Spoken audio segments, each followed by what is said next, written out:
Okay, good afternoon, participants. Welcome back to the second session.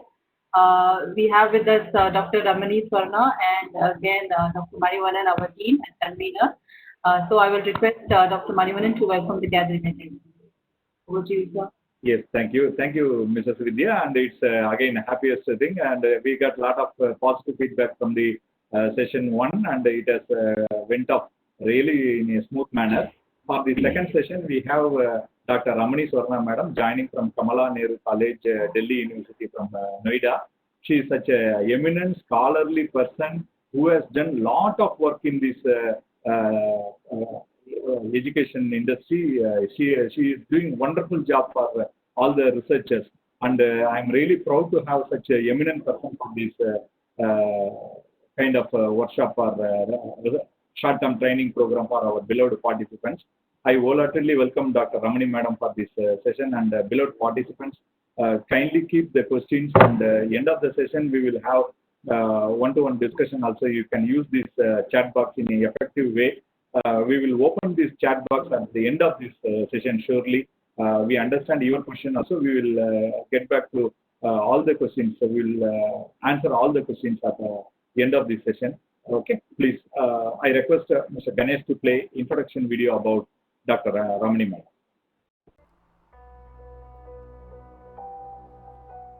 Good afternoon to everyone present here. It's really an honor introducing our speaker, Dr. Ramani Swarna, Assistant Professor, Department of Philosophy, Kamala Nehru College, Delhi University, Delhi.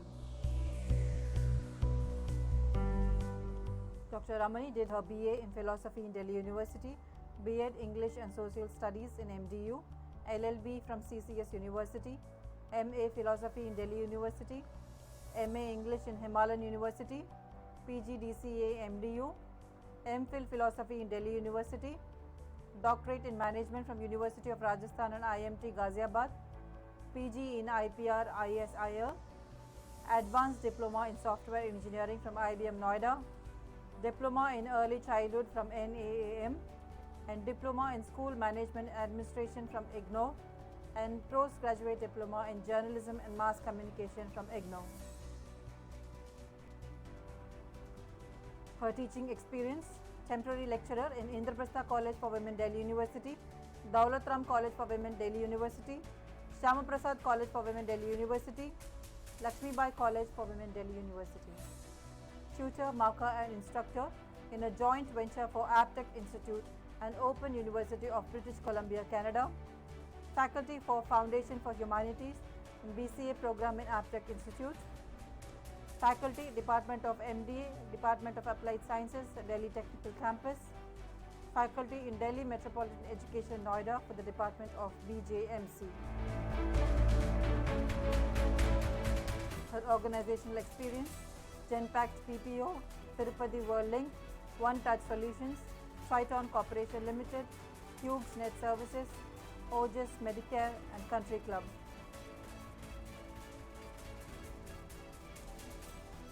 Some of her skill sets: Internet Programming, MS Office, Java, JavaScript, Interpersonal Communications, Management Skills, Ownership Skills, Learning Skills, and Multitasking Skills.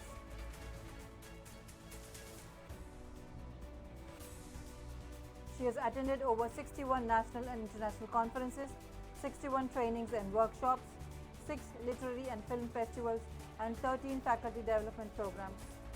She has conducted over 34 events at the campus. Her publications: she has 65 online publications, 28 publications in journals, 50 research writings, 20 research works, 15 series books, 42 short stories written for Times of India, and 2 blogs.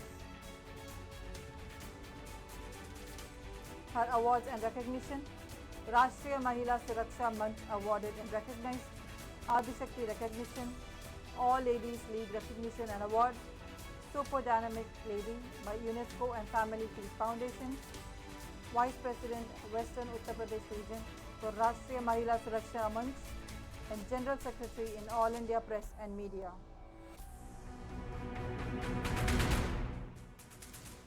Some initiatives taken by her: Stop Child Abuse, We are proud of our children, sponsored by Beti Bachao, International Women's Security Forum, sponsored by RMSM.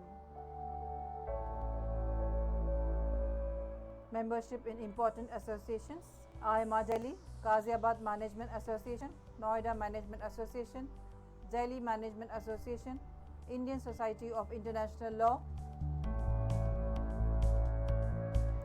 Indo-Turkish Chambers of Commerce and Industries, Federation of Higher Studies UNESCO, India International Centre Delhi, National Commission for Human Rights Delhi, and Worldwide Fund for Nature Delhi, and the list goes on. Some of our other responsibilities: Convener for the Greater Noida region for Speak Mackay, Convener for the Noida region for Speak Mackay, Convener for Yamuna Expressway region for Speak Mackay, course designer for the free 1-year Speak Mackay course, and founder member of Nane Kadam. On behalf of Dr. MGR Educational and Research Institute, we thank her for gracing with her presence and wish her good luck for her future endeavors. Thank you. Thank you. May I request Dr. Ramani Swarna to take over the session? Over to you. And let me proceed further. And as per the schedule, I was asked to give the introduction to systematic reviews. So first I would be completing with the systematic reviews, and then I'll proceed further with the meta-analysis. So I have myself done good training also from the body which is known for systematic reviews as well as meta-analysis, and I'll be sharing whatever I have learned. And through my experiences while preparing the reports for them and working with various healthcare sector, especially the doctors, nurses, and some of the members from coming from the management side, systematic reviews and meta-analysis have become my core area right now in the research field, and I love doing it, and you will see the moment I would be sharing the material. Now, I have collected for the sake of this particular workshop a lot of papers, number one, reports, apart from my own presentations, and once the workshop, my series is over, I will go ahead, share it with Manan sir, and he would be sending it across to the participants. So giving this short kind of an introduction, let me go further and start sharing the my presentation, especially right now on, I would say, the systematic analysis. Now, first and foremost, you will see, not this one, there has to be.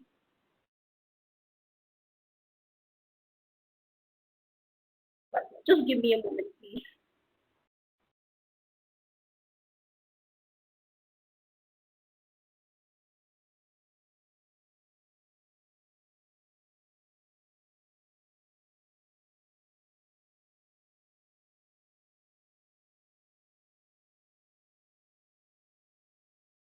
Can you see the screen?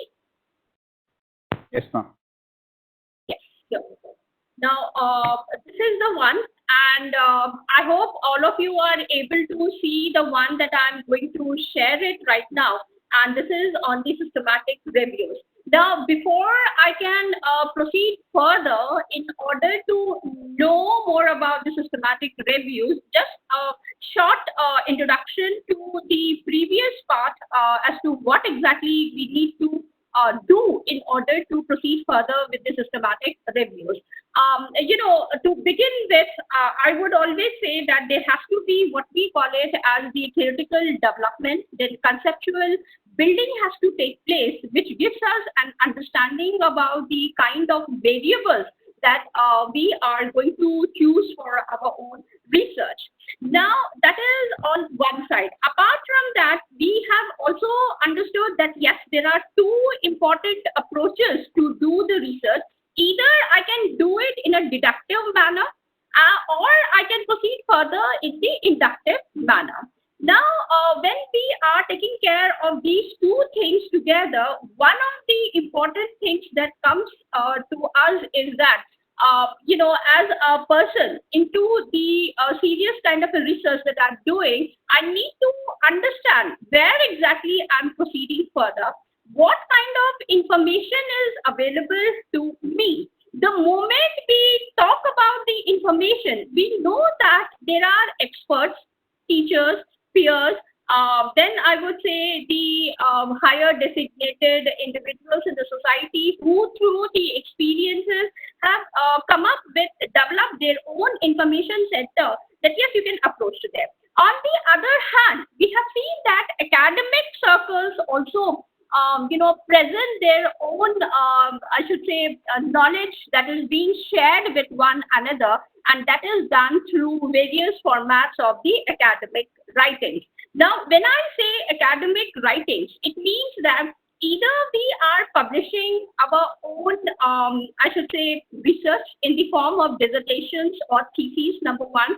Then comes in as a student, we all have seen that we write executive summaries, intern papers, I should say. Then later on, we do small projects going ahead into companies or the medical centers, and then we come up with the knowledge. Later on, as the timeline proceeds, so and so forth. However, the moment we reach to the research area, it can be in the form of my own research, let's say for PhD purposes or for publication, doing reviews. Now here, this is how we come across what we call it as the literature reviews. However, before entering into the literature review also, one must understand that there are varieties of reviews which are available to us.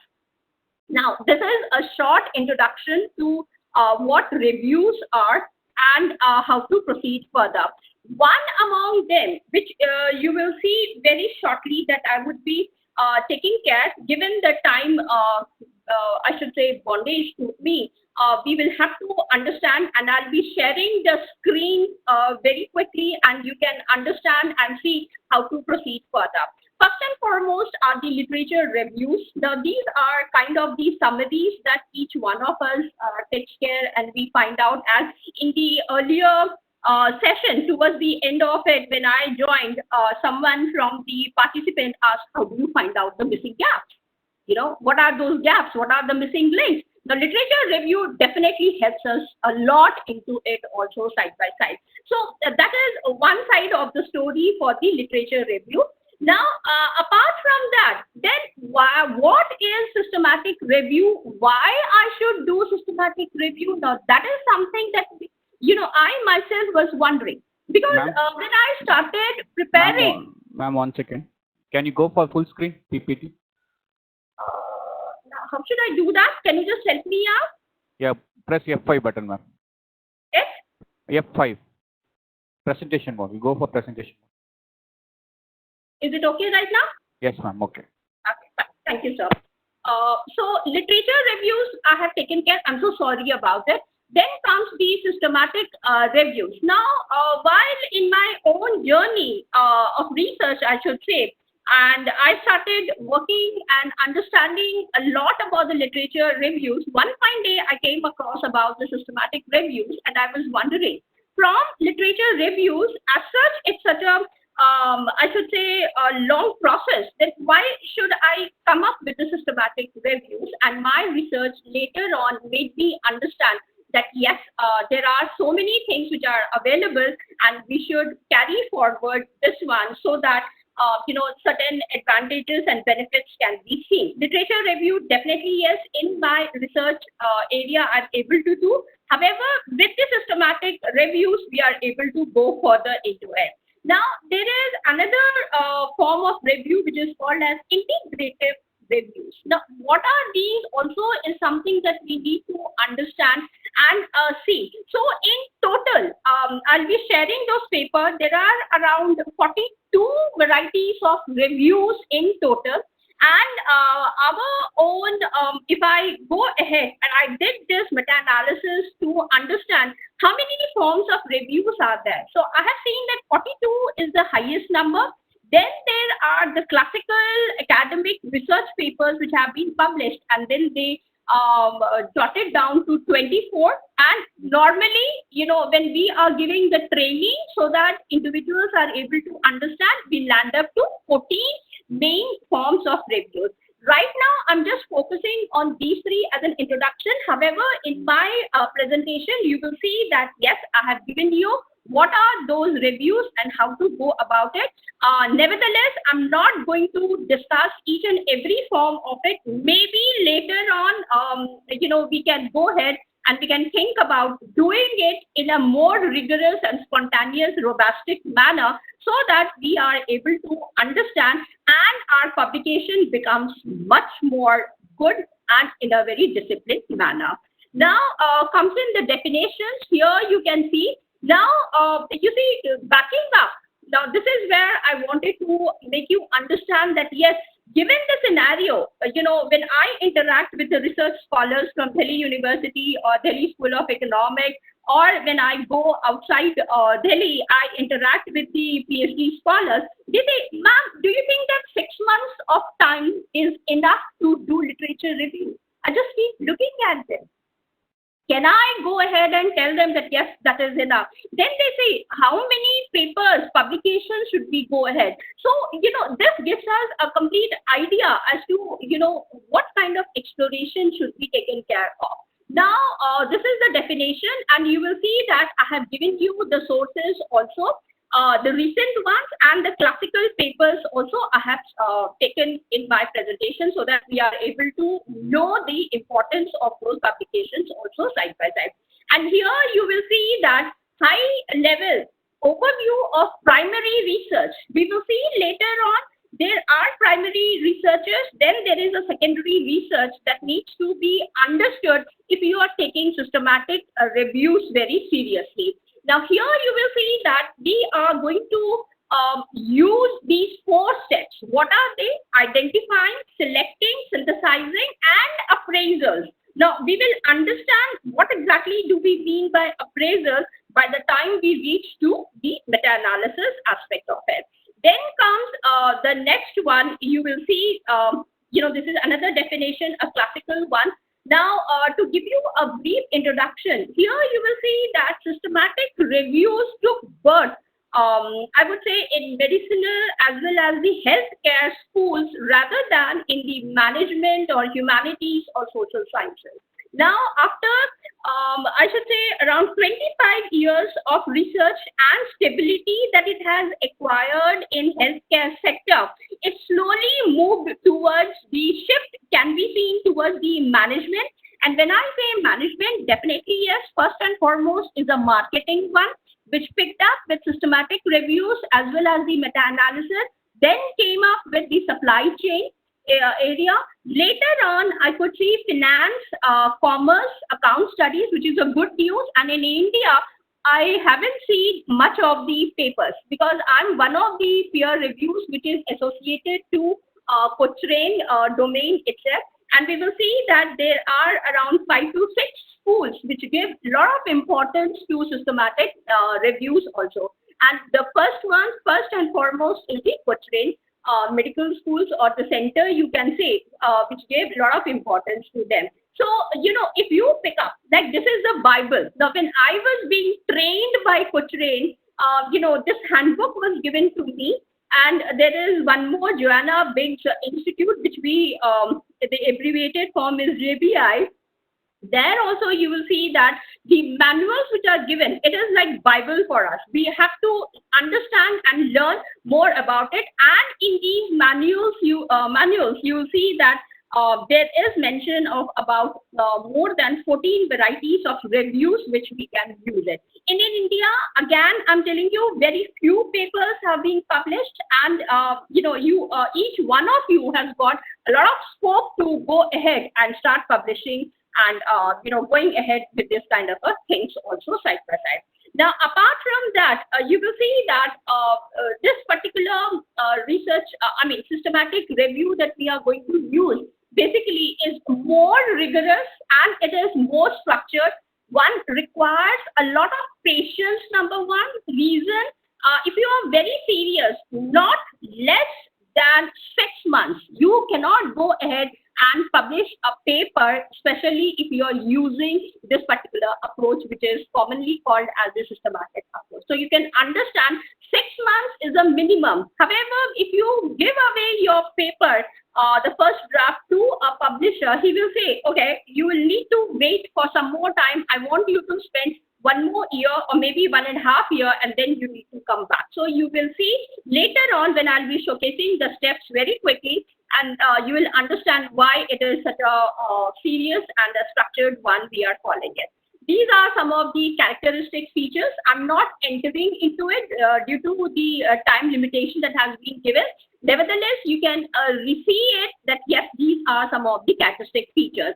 Now, we need to understand that in order to proceed further with the systematic publication, there are certain things which you will see which are very common, and these are necessary. And first and foremost is the teamwork. You see, there has to be 2 individuals who has to go through the entire review work. Then there has to be minimum is 3 individuals that we are looking for so that they can carry forward. Now, one thing that you have to understand that I'm sharing the presentation which is basically used for the healthcare center. In between, I'm going to give you the examples from the management. Now, I don't know what is the background of the participants right now, whether majority of you are from management, commerce, finance, or humanities is also existing. I don't know whether the healthcare, individuals coming from that domain are also present or not. Some of them I would be taking care of it and correlating it with the other domains also, so that we are able to understand and take care of it. Now, wherever the words like medical librarian is there, please don't get panicked about it that we are not from the medicine side, so why should I approach it? You can approach any of the librarian from the universities, and they would be able to help you out with the databases. And I'll be sharing some of the popular databases also later on, and you will understand as to how and why it is being important. Now, SR is the abbreviated form for systematic review, and here are certain things as to why one should do it or how it should be done. Now, especially it is taken care for helping groups, individuals, communities or societies to make decisions similar to the predictive analysis that we do, and we say, okay, this is why we are taking care of it. However, the decisions that are made over there and the decisions which are made out in the systematic reviews are different. Therefore, the importance to make the decisions, improve health, that make better decisions, and policy making. Definitely, you will see that a lot of work has been done towards the policy making, and you can even go further. You can do a systematic review if you have identified a proper question, and we will see why that is also important in this one. So here are some of the examples which I have worked out and helped with certain doctors, nurses, as well as some of them previously, I should say, and not at the moment. I'm seeing that yes, the individuals who are coming from the domains of English literature, history, political science, they have also started off taking care of the systematic reviews also side by side. Then these are some of the questions that should be raised out from your side. For example, if you think that, yes, I need to go further with the systematic review, what kind of things are necessary for me? So here you will see that do I have clearly defined a definition so that I can go ahead. Now you can ask me a question, then how is it different from literature review? Remember that in literature review, you start off with the research questions, then you drill yourself down to the hypotheses, and then you proceed further.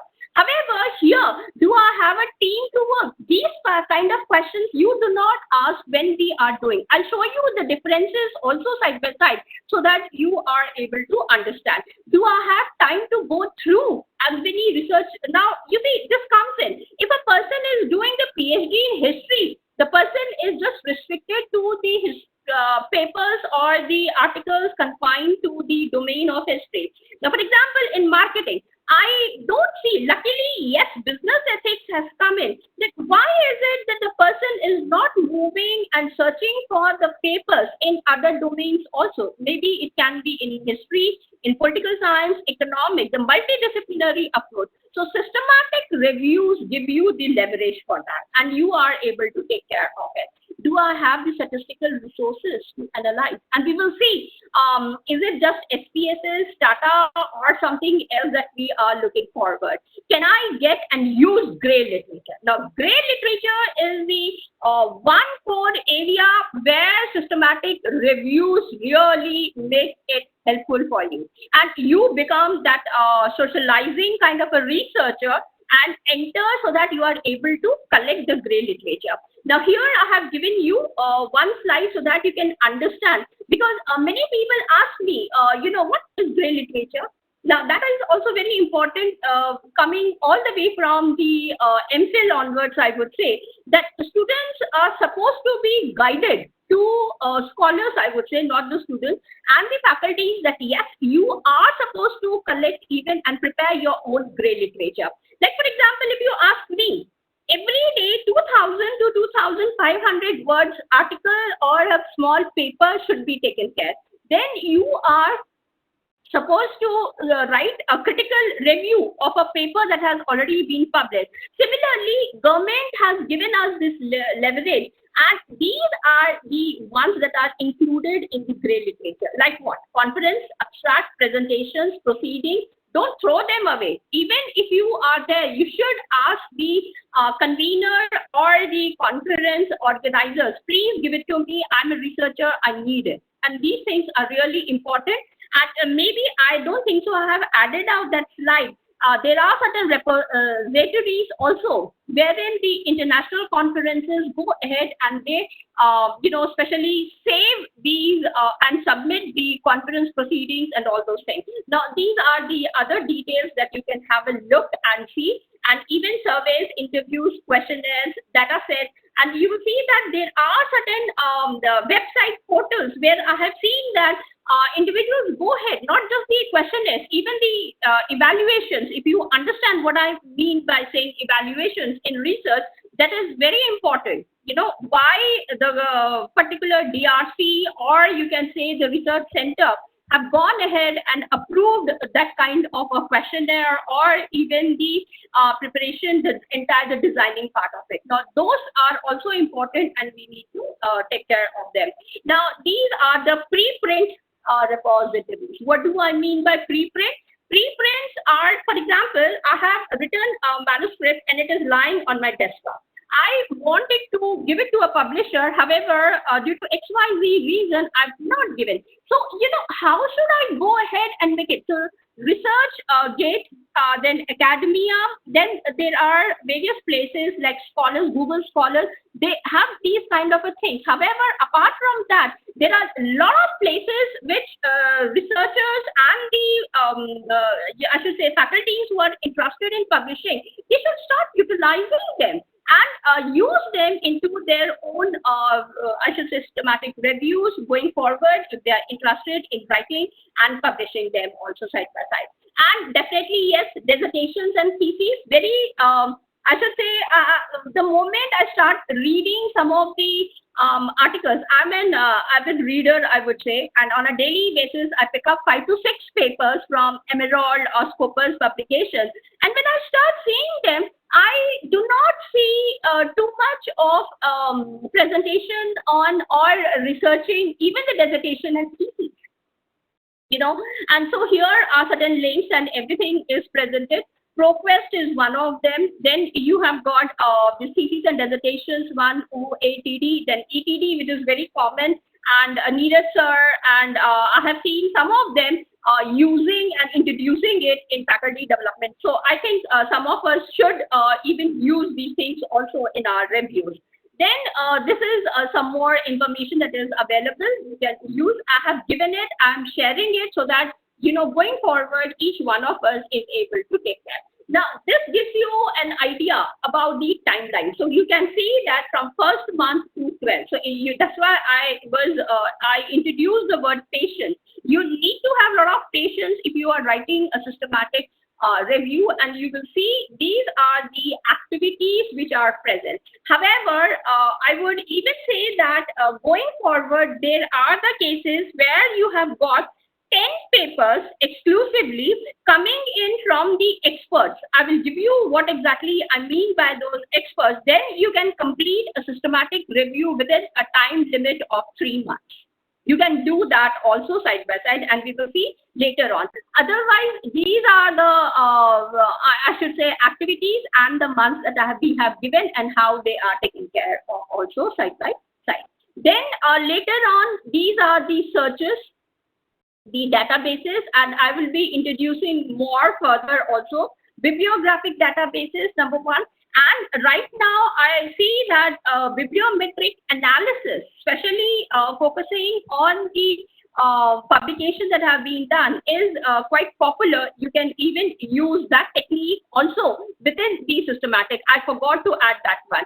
Trial registers. Now, trial registers are for the medicine. However, even let's say for non-medical domains also, registries are there, and one should understand how to use them so that you are able to go further with the publication. See, I am sharing these things reason I know the intricacies of the systematic reviews and meta-analysis, and how those schools which are very serious with these reviews, go ahead. So, if you have understood these things, you would be able to avoid the rejections and go ahead with the publication. So these are the bibliographic databases. Some of them Scopus, Web of Science. I'll be giving you separately for the management. Also, there are more than 10,000 databases which are available, and I'll be sharing it in a notepad and giving it to Manan sir so that each one of you can even take care.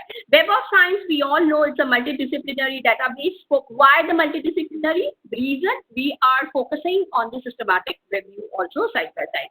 Then comes, these are the references you are supposed to even. I see again PhD scholars who are there. They are just interested. Title, abstract, then they go in for the scope, conclusion, and that's it. No. If you are taking care of a review, you are supposed to see even the references also. It makes a lot of difference for us when we are including the references into our reviews. Now, in business and management, remember that more than, these are the new words that are coming in, that is rapid evidence assessment, number one. It is also called as RIA, and the other one is a critically assessed topic, CAT, which I'm not going to enter into the details about this. However, I'm introducing the terminology so that we know as to, if I'm doing a systematic review, let's say in the domain of marketing, then what kind of a word should be used? Can I use the word systematic review, or should I go ahead and make it as REA? So these are certain intricacies which one has to understand. Now, I told you I'll be giving you, these are the 14 reviews, and trust me on this, that when we are training, we spend a lot of time in understanding these reviews itself. For example, systematic reviews, rapid reviews, literature reviews, umbrella reviews, synthetic reviews, so, mapping reviews, overviews. Then we have got qualitative systematic reviews. Then there are state-of-art reviews, systematized reviews, systematic search and reviews, integrative narrative. These are just the minimum. Then comes the 24, once we enter into the depth of it. Later on, the double of it, you can say around 48 of them are also present. So, we don't have so much of time again to deal on with respect to all these reviews. However, you can see that yes, how the world is changing, and it is, we are not just confined to literature review or review of literature itself. Now, these are the differences I have accumulated while learning, number one, as well as while giving the training sessions to the various schools of thought. So, we go according to the definition, goals, then question, components, number of authors, which is very important for us, then the timeline, requirement, value. And this is not just like that. Remember that the school which has introduced systematic reviews, which is Cochrane School, they are the ones who have given to us, and they said that these are the standards and you cannot change it. And it is again, as at the bottom of the page, you can see, I have even given the reference also to it so that you get and you are able to take care of it. Similarly, similarities and differences you can see between SR and LR.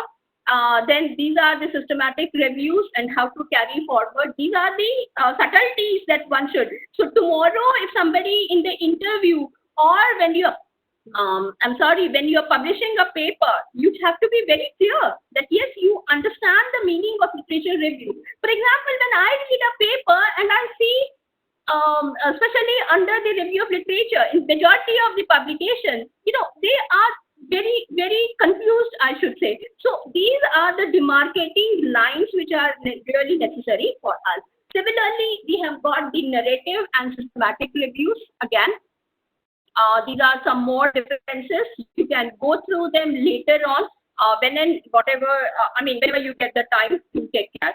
Now, this is between, again, I have given you the mapping as well as this one. Then this is another differences between systematic and the rapid reviews. Why I'm giving you reason, you will be able to understand, okay, these are the differences and this is how. So you would be able to see the objectives, the way they have formulated the questions, which is very, very important before even going ahead with the objective. Now, you see, if a student comes to you, I don't know, majority of you are students, students as well as the faculties, I'll take it for granted. Now here, even before you go ahead, you are supposed to understand that, yes, these are my questions and how am I supposed to proceed further. So you can read some of the papers and you will be getting more ideas. Now, these are the general steps that we use for the systematic reviews, like identify a problem. Now, I forgot to keep it in the bracket. It has to be a problem. So, the non-clinical areas are also covered. Develop a review protocol. Now, we will understand what protocols are, and they are really important for us, which again, in India, when we are publishing, we don't take care. Location of the studies, and these are the other steps that are available, and we will see as I proceed further. Now, these are the protocols. I have given you these papers are also, I'm sharing it so that you are able to understand why the protocols, in what manner I should take care. So we have checklists, there are statements. Now, majority of the time, especially in some of the research groups that are existing in our own domain, and I see the research scholars raising the question, I have this problem, can you please tell me whether I'm right? If you do the systematic review, trust me, those kind of questions will not be there. Reason, you have got the checklist with you, the statement already you have formulated, and you are able to understand that, yes, see, this is what exactly I'm doing. So the future research, as you go by the timeline, these things are avoided, and then these are also present, the other things. Then comes the registration of reviews. Now, even the questionnaire. There was one problem which I found out from a very senior, I should say, friend of mine in the group itself. He told me, Ramani, I have published my questionnaire and I was collecting the data. And the next day, I have seen the same questionnaire being copied out and spread across the group, collecting the data. Do you think this is right? Now, you see, this is where the registration comes in. And we will see, I have given you the paper where it says that, yes, how you're supposed to take care of that particular problem, avoiding copying of your questionnaire or creating a duplicacy. So these are something that you need to understand, and systematic reviews has got this particular advantage over the other reviews that we have got. Now here I have given you some more ideas, helps to establish our work. It reduces the risk of multiple reviews. The review process remains systematic, unbiased. Now I said it's a teamwork. Now let's say A, B, C. A says this thing, B says no, I don't agree with you. I have this as the paper, and C, comes across and says, okay, I'm supporting A, I don't want to support B. In those scenarios, how we are supposed to resolve the issue is also taken care of here. Till the time the resolution is not there, you cannot go further with the publication. So it also ensures the quality of the review that is being taken care, and a very important step for us also. Now these are the schools which have started off with the systematic reviews. That's why I have mentioned first and foremost is the co-train collaboration. Even the scholars, PhD students, or even the faculties, you can go ahead and you can collaborate with this particular body of thought, and you can contribute for yourself. Then same comes the Campbell collaboration, and trust me, I love both of them. And the kind of the training that they give you, the rigorous kind of the approach, the software, the tools, and these things are very important, and they really help us out also a lot. Then these are the registers. You can go ahead with Prospero or CRD database, and you can make it a point that yes, you can tell them that yes, this is the paper that I'm writing on systematic review, and this is how I want to register my own publication. Now, once you register, trust me, they document the date, they note the date, and then they go further to see how much of time you are giving to your own work. Is it done on the daily basis or monthly basis, or are you adhering to the timeline that we have given to you? So you can see the seriousness which is coming in. So these are some of the areas where you can go further and you can learn about them and see the way they are taking care of. Now, for example, Campbell Systematic Reviews, it publishes papers on methods, like common methods are there, common method biases are there. You can enter into those domains, you can write it down, and you can present your paper. Social welfare, crime and justice, business, management, economics, finance, all those domains are present, and you can go ahead and you can write a very simple paper with the minimum number of words, let it be for 2,500, and that's more than enough. And these are the other areas where one can go ahead. Now, steps here, there are different approaches. I have just given now, what are they? Now, you see, in the beginning itself, I have given the introduction that yes, we have what we call it as a theoretical development and conceptual building. Now, this is where the frameworks are coming in. So, pieces, prism, spider, PICOs, then PICOs, we'll see later on, again, I'll show it to you, are some of the frameworks which are being used. However, if you are coming from the domain of management, we know that there are more than 175 frameworks which are available. Okay, and I'll be sharing the entire list, and you can literally use them for your publication again if you want to do a serious work for the systematic review.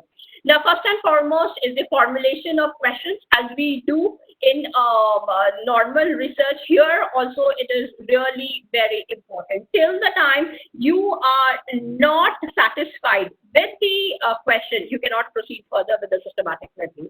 And this takes a lot of time. That's why I have written out here very clearly that it is a time-consuming task. It requires regular revisions. You see, and you need to take care of it as proceeding further with the systematic review. Now, these are the ones that I was talking about, pieces, then prism, PICO, then PICOs, spider, spice, SWOT analysis, PESEL are just introduced so that you are aware of it, that yes, these are the frameworks that you can use in systematic reviews also. Now, there are, if you are coming, as I said, from the management, finance, and all those areas, a lot of conceptual frameworks are available for us to carry forward. Now, this is a short introduction to pieces, what they are. Now, pieces, P for planning, I for identifying, E for evaluating, C for collecting or combining each study, E for explaining, S for summarizing. Now, each of these frameworks are necessary, and I was asked to showcase as to how to do meta-analysis through REVMAN. And once I introduce to you those tools, you will see that you need to identify the framework. Without the identification of these frameworks, you cannot proceed further with the systematic. So I'm showcasing, and these are important for us to understand, and you need to carry forward. Now, this is the cycle in which we go ahead when we are using the pieces framework. Similarly, PICO stands for, I mean, you see, they have introduced for all population or problems you can take. If you're coming from the healthcare center, it would be patient. I stands for intervention or exposure. Now, once you are coming for the exposure, it means that sample size, population you need to understand, and your variables, we will see how to do it in comparison, and outcomes. When we say outcomes, they can be your quantitative results and how you're taking care of it, or your own observation results. Also, you can say your perception, wherein you have not quantified it. So you can say that it is more of a qualitative by nature. Those things are also available. So you can see that you have been leveraged in systematic reviews to combine, like in mixed methods, you can say, or you can make it a pure qualitative one. And in fact, even if you don't want to use the qualitative word also, you can introduce your own, I would say, philosophical work and say that, yes, see, this is my outcome out here. Then this is how we go forward into the various details about the PICO, and we understand and carry forward. Now, if I have to understand, this is an example, a live work which we have done, and that's why I have showcased out here the paper also. In therapies, you can understand. I'll give you more examples from different areas of management, covering marketing, supply chain, HRM. Then you have got supply chain, I have said, operational management, project management, finance, accountancy, and commerce. So all those things you are most welcome to carry forward. Now, here are the small way that I wanted to introduce and make you understand what it is. Now, you see frameworks, as they are being used, some of them, as I told you, are quantitative by nature, others are by the qualitative. So one PICO is with capital O at the end, and here you can see that it is with small o. So these are the differences that one needs to understand. Now, here I have given the example and as to how to proceed further. Then this is another example along with the same thing, you know, how to understand it and how we can apply it, how you can break it up before you can make your own observation so that you can formulate your own question. This is the SPICE framework. You can see sample phenomena of interest. Now, trust me, these are the ones that you need to understand. Now, you know, when I see people talking about qualitative research, they are just focusing on only at a very, I wouldn't say not a very serious way. However, you need to understand that, yes, there is a phenomena. It's not that, okay, this is it, so let me proceed further. No, you have to understand what kind of a phenomenon are you talking about. Is it the audio one? Is it word? Is it speech that you're talking about? Is it the communication? All those things are the ones that are coming into consideration when you're talking about the phenomenon. It is a lot of training into it. So, you know, I'm just giving you an overview so that we understand, you know, what exactly is systematic review. And these are some of the references that you can have a look at it. This is for the SPICE framework, how they carry forward. Now, here they have taken care as parents of children with autism. Now, this was a live paper of ours, which we, I helped them to, as I said, the team has to be there. I was one of the reviewer, and these are the individuals, you know, who published the paper after getting the review remarks. So, you know, for them, the P stood for parents of children with autism. For example, if you're coming from marketing domain, your P will be different. you need to identify, and that's why I said that you have to understand what is the importance of the formulation of the question. This is the Eclipse expectation client group, and the entire thing has been given to us, and then we are using it. Now, these are the further more frameworks like PCOT.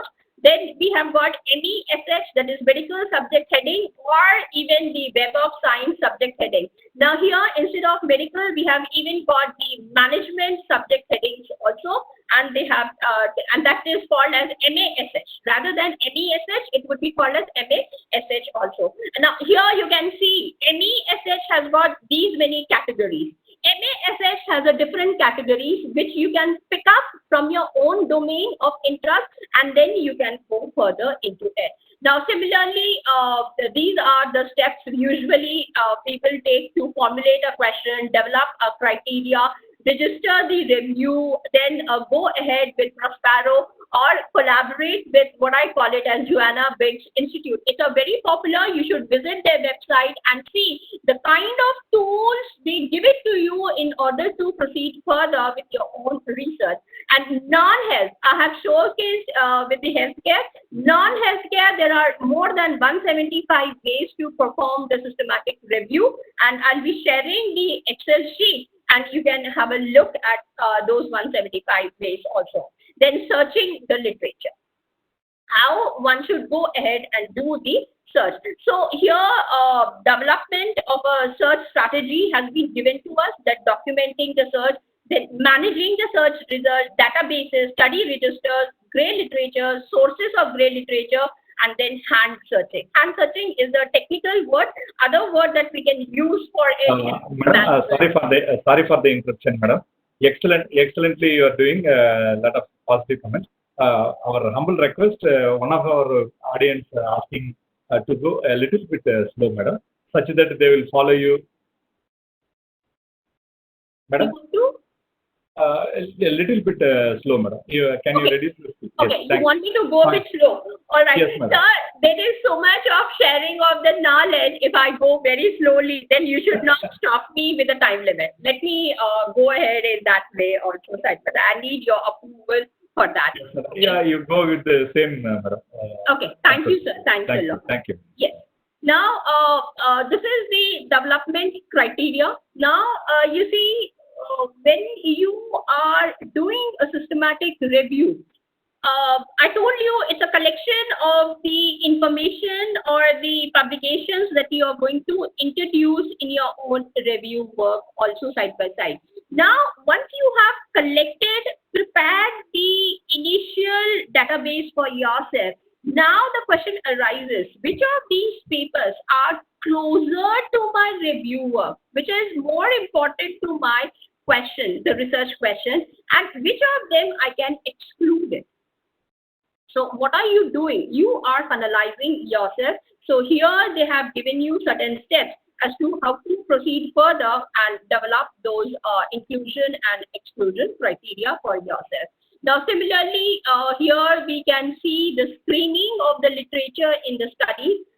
And that's why I said 2 reviewers are always necessary, and who are not coming or known to the, I should say, the individuals who are working on that particular research problem. So, you know, what happens? The 2 reviewers, let's say me and another person, both of us are there, and if there is some kind of a biasness which is there, and one of them does not agree, like we have seen that in majority of the Scopus or the Web of Science or the other papers, you know, when there are more than 2 individuals in for a publication, there is always we have observed some kind of a risk is there, which we call it as risk of biasness. Now we need to avoid them completely, and one has to understand those things also. So here a lot of assess the risk of biasness that is included in the studies, because we are focusing on the publication of our own paper.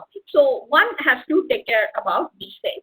Then these are certain checklists which I have going to share it via mail again. Have a look at these checklists also. Then the tools, they give it to you. they ask you, are you totally satisfied with this particular paper? And you need to document those papers also. It's like a questionnaire, which I'll showcase it to you later on towards the end of my presentation, all of these, and then you can understand it more. Now, then here we can see that yes, a lot of things are available for us. Now, this is coming over the steps we are showcasing to you. First and foremost, who is going to do the publication work? So, you have got first author, second author, third, fourth, fifth, sixth.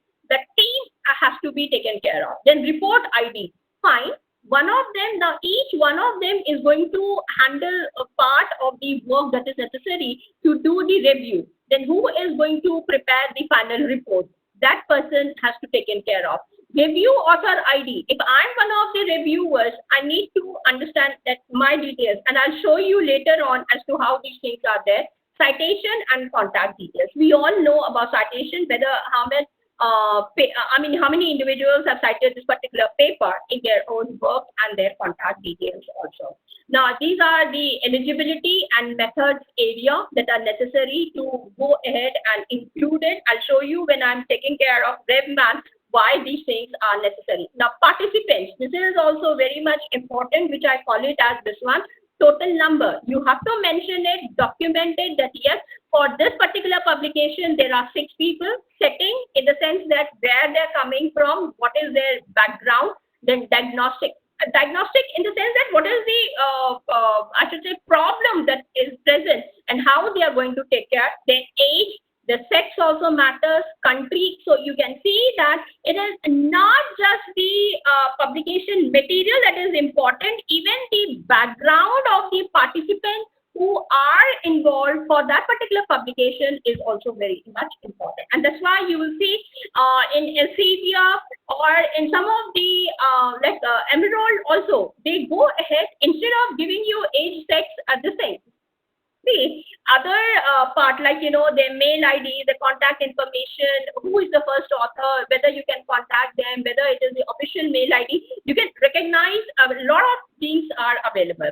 Now, this comes for the next one, and that is the interventions. Now, when I'm talking about interventions, remember that intervention can take up different meanings coming from different domains. If it is a medicinal, then they will use directly the intervention group as to whether it's a nursing group, or if it is a marketing, is it the sales team head who is there, or the sales person who is in the field work, who is going to take care of my marketing project, is he involved? So these kind of things are present in this case also. These are the outcomes or the results which I was talking about, and you can see that yes, whether they are relevant, whether they are collected, they are reported. These kind of things are also very much important. For example, as a marketing head, okay, I send my salesperson into the field. Then whether the salesperson was transparent and honest enough to share it with the customer is also has to be reported out here. If I'm publishing a paper through that particular work, I can say. Then what are the unit of measurement? Are they relevant ones for me or not? And then upper lower limits when we are talking about the graphical things which are coming in. Results, we will see again as I'm showcasing to you how much results are important, whether outcome of interest sample size was enough for me or not, and how or did I revise my sample size. Okay, initially this was identified from my side, later on it did not work for me for my own publication, therefore I went over, I changed my sample size. Now you need to give those examples also. For example, if I want to understand the let's say NAC results for various colleges and universities, what do? I go ahead and check it out, and I see the college report that has been given to them, and see what is it that has given them the leverage to get NAC A+ criteria, and against the university or college which has got NAC, let's say B- or even C. So, those things are the ones that I'm talking about, which comes in for me to understand as to what is being included and what is being excluded. The missing participants. Was there some participants who were missing in my data that has been collected or not? kind of a thing. Now, these are the other things which are miscellaneous, whether you're getting the funding. For example, if I'm doing a very serious project, let's say for a scientific body, okay, now there, even to prepare a questionnaire, I can go ahead and I can ask, I need money so that I can collect the data from this particular questionnaire. So those are the funding sources, and you will see that, yes, those are being given to us, correspondence, and everything is being documented. Remember that. Unlike the researchers where, I receive a call, almost 2 or 3 calls, students asking me, ma'am, I'm going in for a qualitative search. Okay, do you think that interview should be documented? Now, why should a research scholar ask that question? It is mandatory. Now, how you are going to do it is something that you need to sit with your guide or peer and try to understand it more and more. Now, these are the steps that I'm showcasing to you step by step as to how to go and carry forward with meta-analysis and meta-synthesis. Both of them are different again, and these, thankfully, Manan sir did not ask me to proceed further with the meta-synthesis. He asked me to focus only on systematic reviews and the meta-analysis right away.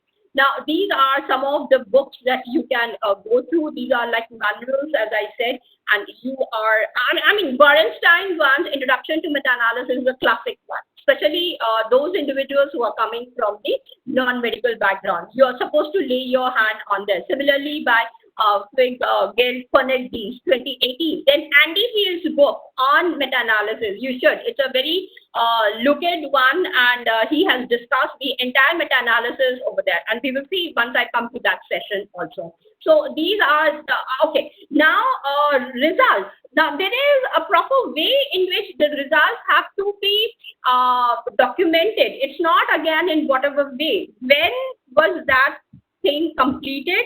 Time, date, and whether each of the member present in that particular team is convinced by it or not, all those things are to be documented clearly. And that is the reason results becomes very important, and documenting or writing the systematic review results are really important for us. Now, when we are going to go ahead with the meta-analysis, you will see that we would be using these words, and I have simply documented so that we are able to understand and know how to use, as for example, what is biasness, what is heterogeneity, what is homogeneity, then meta-synthesis, primary studies. Primary studies I'll be showcasing. I have prepared the slide to make you understand the difference between primary studies and the secondary studies as used in systematic review. Similarly, qualitative and quantitative also is presented out here. So this is PRISM, as I told you, one of the frameworks. Now, this is how, this is the flow of the diagram completely, and you can see how each and every level of it, they are taking care of it in a very serious manner, and then they go ahead with it. So PRISM is very popular, and this is one of the diagrams which always helps me to understand the systematic reviews. So I thought, okay, let me go ahead and share it with each one of you. Also, this is between the traditional literature reviews and systematic reviews. Again, differences are being showcased out here in terms of the various steps that I have just discussed with you. So you can see the limitations also for both the reviews which are available. However, you can use them as per your. Now, these are the tools for systematic reviews now. Abstractor is one of them, then Excel workbook is another, and we will see. I really get surprised again when individuals approach me from the research domain and say that we want to do it exclusively on REVMAN only, or let's say CMA, that is another tool that we use for meta-analysis. I say, why are you stopping yourself with that? There are far better softwares which are available, and these are absolutely free for us, let me tell you, and you can upload, invite reviewers. Remember that whatever studies you're taking care of it, you can upload them, and you can invite your friends, your peer groups, all the experts, and ask them to review whatever result has come in and go for the screening also.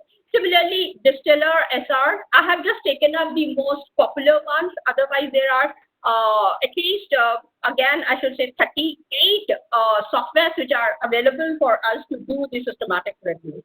And they're all online, which are available, and you can carry forward in a very nice manner. Within seconds, you just have to copy the results, and copy in the sense, get the results onto your Word file and go ahead with the writing part of it for the systematic review.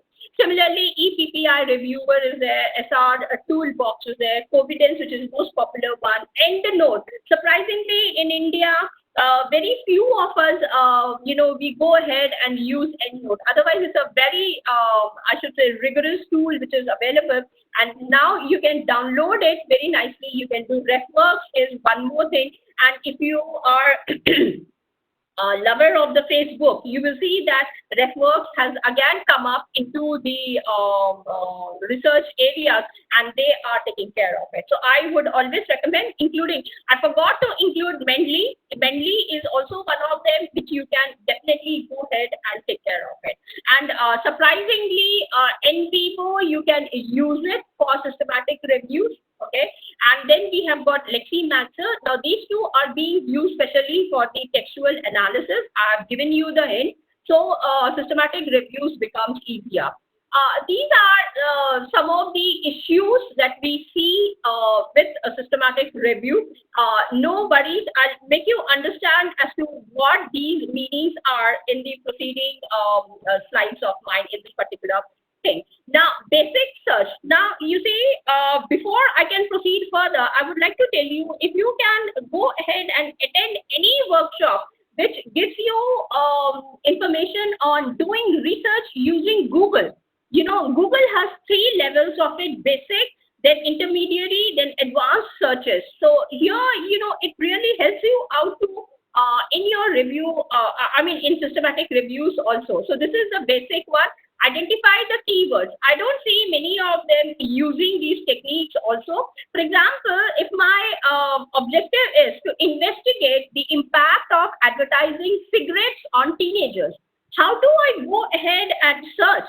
Now, search does not mean only the research papers and articles, even blogs you can introduce, as I mentioned earlier. And how do you take care of it? So you can use the main concepts like what? Advertising, cigarettes, teenagers. So this becomes your basic search, the first search that you can. Now, if it is not, then go further. And this would be like, I can use the word advertising, go and use synonyms which are available, like marketing, promotion, cigarettes, tobacco, smoking, teenagers, youth, adolescents. So you can be creative with your language also side by side and use them in the research area. Step 2, again, this we can go ahead, wherein we are going to combine 2 things, that is or and you must have seen in ProQuest, Bloomberg, and even Ebasco. Using these techniques are available. In case you feel that yes, you're not comfortable, take help from your librarian. They would be able to. So for example, if I have to work on that, I can use advertising or marketing, advertising and teenagers.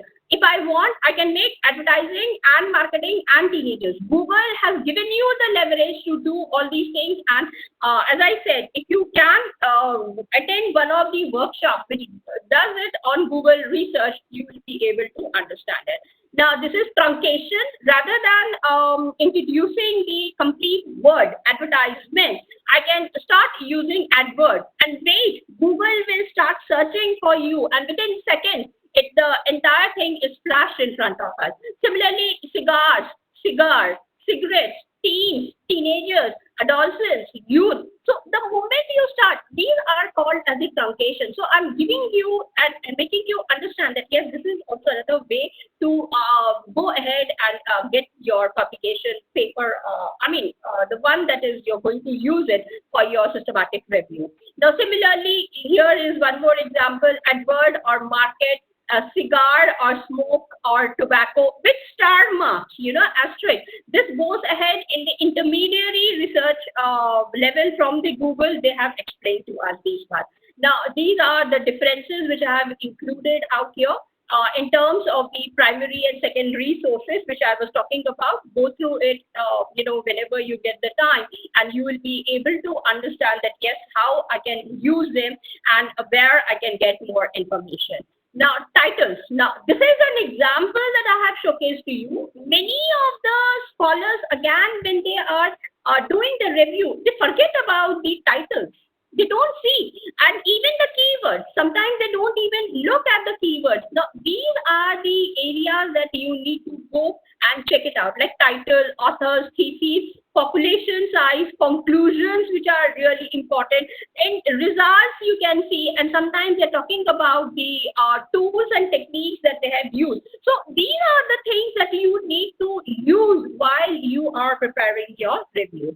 Citations, as I was telling to you, look, the moment I do in Google Scholar, let's say I want to do it on this, scholarly articles on pension funds, like I'm working right now, pension funds at the different levels of the education, and what are the impact on new teachers, let's say intermediary teachers and the senior teachers, I would say, or the masters who are now the senior citizens. Now, at that time, I have to do the research. Like what? I'll be looking at the citation. Then I have to look from which, what kind of thing which is coming in together. So, these kind of searches, citations also help you. Now, for the business students coming in, these are some of the databases which I'm sharing it. Though here I mentioned around 10, I think. However, more of them are there. Kindly start using them. Then we have got Tencent, Companies House. Then these are Wikipedia file. This is there. Then you have got Crunchbase. Then these are some more, which you can understand and start incorporating the databases also.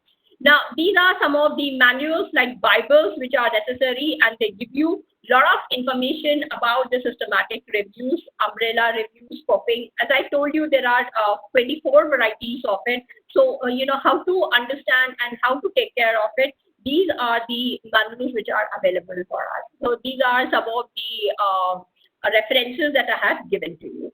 So, that goes with the systematic reviews for me right now. And let's go further. And maybe a 5 minutes break, Manan sir, then we can start off with the meta-analysis also. Sure, madam. Sure, madam. Sure. Okay. And I will have, yes, madam, general discussion with the participant. Yes. Yes, madam. Just give me 2 minutes of break, and then we will start off. I'll just quickly take a glass of water. That's please, it. madam, please. And the questions can be set. Please, madam. Please. Okay. Thank you, yes, sir. Thank you. Thank you, madam. Dear participants,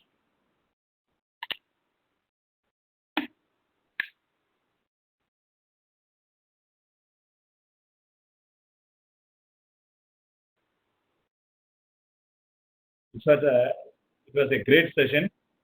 Thank you, Dr. Ramani madam, for giving wonderful talk on this literature review. It's a really great and great insight, and really it's even new to me also. Surely this will create a good idea for all of our participants, and they will go ahead for further towards their research also. Meanwhile, I wanted to tell few words about the attendance feedback and PPT videos, right? First point, PPT will be shared in our WhatsApp group as well as our Telegram group. So don't worry about the PPT. Of course, beyond that, if session speakers are sharing any study material, anything, means that also we will post in our WhatsApp group as well as Telegram group. Beyond that, this entire session is being recorded in the WebEx. So these recordings will be uploaded in our YouTube channel, Dr. MGR University DigiLand, Space to DigiLand. That link also we will provide. So if you are missing due to your poor network connection or whatever it may be, that you can again, you will have once again a chance to watch all the videos. Then you can practice on your own. So that is another clarification. Third clarification is, don't worry about your feedback form or attendance form, anything like that. This WebEx is recording the entire thing, your login, everything is being recorded. So you don't worry about your attendance, all the things. End of the session, we will permit you to ask your doubt to Dr. Ramani Madam. Really, that will be the wonderful idea, I feel. I think I have answered all the queries. Please hold your technical questions that you please post at the end of the session, such that it will have the attraction. We will ask, we will have our moderator, Mrs. Vidya, to ask that. I request, that is our from our side only one request. Please 1 minute break and let Ramani Madam join this. Sir, I've already taken my break. Let us not waste the time and let's proceed further. Thank you, and this is the information for all the participants that I have to, I'm sharing it, that definitely yes, both the PowerPoint presentations of mine, PPTs on systematic reviews, as well as the meta-analysis, would be given away to Manan sir. I'll mail it across. Apart from that, trust me, I have downloaded for you exclusively some of the papers as well as the material which is necessary for us to understand and to read more, so that this is a very short kind of a webinar that we have got, and downloading and sharing all the information which I have gained through past 3-4 years will not be feasible. Okay, so try to understand, and he's absolutely right, and he's a wonderful person that yes, they are sharing the videos, the material. I'll be sharing it with him via mail right away after the end of this particular webinar, and you will be receiving it, as sir has said, immediately from his side. And my contact details, best approach is via mail. I don't want to answer telephone calls or the WhatsApp. It's better. And I'm available via mail. And if some of you are really interested to join, as I said, systematic reviews are basically a teamwork. Some of you who are interested to join, you can let us know, and definitely yes, we will take care, involve you also into our research, and then we can proceed further also side by side. Now, given this introduction, now I'm going to start off immediately on meta-analysis again. I think something is wrong with this one, sir.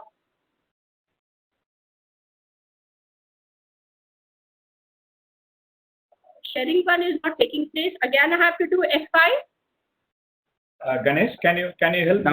Now we can share, ma'am. Yes, sir, it's done. Here, and I think this one. Can you see? All of you are able to see now the meta-analysis?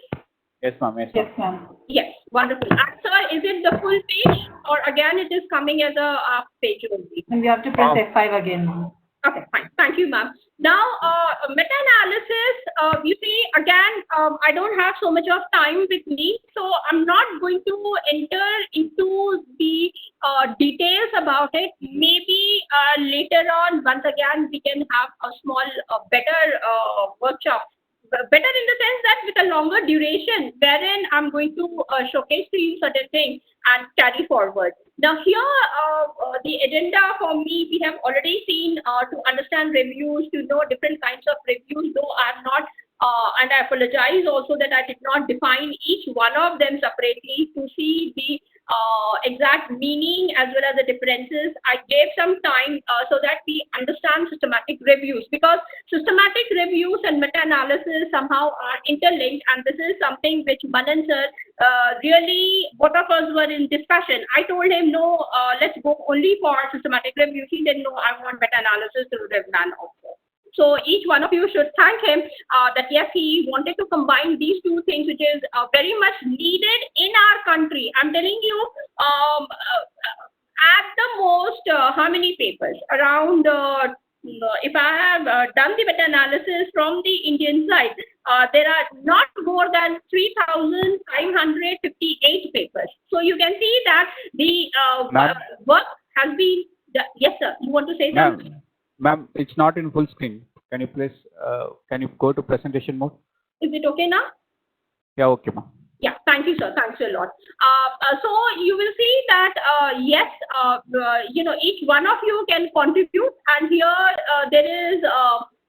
You are not supposed to be shy and say, okay, I'm just a scholar. No, even as a PhD scholar, please proceed further. And you have got that leverage to write as many systematic reviews as you can, given the time limit. I said minimum is 3 months, maximum is 1 year, 1.5 year, you can say. So each one of you, during your PhD duration time or by the publication of the other major papers, you can utilize these things also side by side. Now, I'm going to throw in this particular session, my main agenda would be on software more than anything else, So just we'll be giving you overview about the meta-analysis, like understanding what is effect size, then presenting the findings, what is forest plots, then funnel plots, then heterogeneity, how to deal with heterogeneity, fixed and random. You see, so don't get panicked that yes, too much of material is being given to you in this particular webinar itself. However, this is like an introduction, and so if some of you are very curious and anxious, you will go ahead and approach Mananjar or me or somebody else to go further and understand these concepts into depth. Now, in my earlier presentation, you have seen that systematic reviews, and I have used the word integrative reviews are also there. Here I'm using the narrative reviews also. Reason why narrative reviews? Narrative reviews are nothing, however, these are more like a discourse or the narrations that are taking place in our society, in our community. And when you're writing a review, you are able to get it. When you combine systematic and narrative, and there is in between meta-analysis. So that is the richness why reviews plus meta-analysis. So one of the questions which one of the participants can raise it is that only systematic review and meta-analysis? My answer will be no. You can combine out of 42 of the reviews that you have got. If your leverage you want to do with systematic review, you can do meta-analysis. You want to do narrative review plus meta-analysis, go ahead. You want to combine narrative, systematic plus meta-analysis, you are more. If you want to combine all of them also, you are most welcome. The choice is yours, how you want to go ahead with the meta-analysis. As I told you, your reading capacity, number 1. Then the teamwork is number 2. Number 3, the timeline. Number 4, the outcomes that are going to come in. Number 5, what exactly is your question? I'm not talking about the objective out here. Objective has a different meaning. I'm talking about the formulation of your question. That matters a lot for me in reviews and the meta-analysis. Okay. So here we go. So this is again, Shalmer is one of the, I should say, experts. So therefore, his definition is always taken, and he had a lot of role to play towards the formation of the systematic reviews exclusively. And remember that this becomes less of your systematic review, is less on quantitative side. However, meta-analysis is heavily loaded into quantitative. And if you're good at quantitative, you will be fantastic with your meta-analysis. And you will see how. Glass is one more person who had came up and did a lot of contribution towards meta-analysis, and this is the definition that he gives us for the meta-analysis. Quantitative and statistical approach for systematically combining results of the previous research. Remember that systematic reviews are the prior ones plus the unexplored areas of the future gray literature also that is there, and then you go ahead with this particular kind of a thing. Now, these are the meaning that we have given to us for meta-analysis. It is the first meaning is that yes, analysis of analysis. Okay, because you are picking up a paper in which analysis has already been done. So what are you doing? You are again analyzing it. So this is how the thing is coming up, and a particular topic may have been replicated. So you will see that meta-analysis helps you to remove them, because you get that number, you get that value, and you can see the things which are available out here, then you are able to remove it. Similarly, differently sized samples. Sample size, that's why you see, especially in my other presentation, I noted down the sample size, population and the sample size. So this is how they are coming in, and you will see that it plays an important role. And I told you that different frameworks are there. One of the framework which is used in the marketing is market segmentation, where or you can even say PESEL. Okay, so there you are using these kind of things, and how these are available for us is the most important one. It's not that just like that you are using it. For example, I haven't seen much of the papers wherein they have talked about risk analysis, using that conceptual framework and then going ahead and taking care of it. Now, sometimes the results appear to be reasonably consistent, so how to deal with it? Then the meta-analysis is, again, you are going to compare the two things. We will see what those comparisons are and how you as a person are looking at it. And that's why it is subjective eyeballing. The biasness gets removed immediately, and what is necessary is being published out here. Okay, now this is the functions of the meta-analysis. As I told you earlier, the blue ones are the words, which means that these are very important. And remember, I don't know who was the participant who used the word gap, that I want to understand. Now, you see, when you are doing the systematic review, you can visualize the gap in front of you. The missing links are in front of you, and the reason is meta-analysis is nothing but you are finding out the relationship, number one, variables, which you do it through literature review, then you're taking up, and here you are able to understand what is that relationship between the variables. Number two, what is the effect size? Effect size, we will understand how, and how important. Let's say I have got 5 variables with me. Out of these 5 variables, which one is the most important one? Can I take out one of them? Can I include one of them, exclude? All these things are what you will be able to understand once you have done the systematic review and you jump into the meta-analysis also side by side. Now here it gives you the modified knowledge about a certain topic.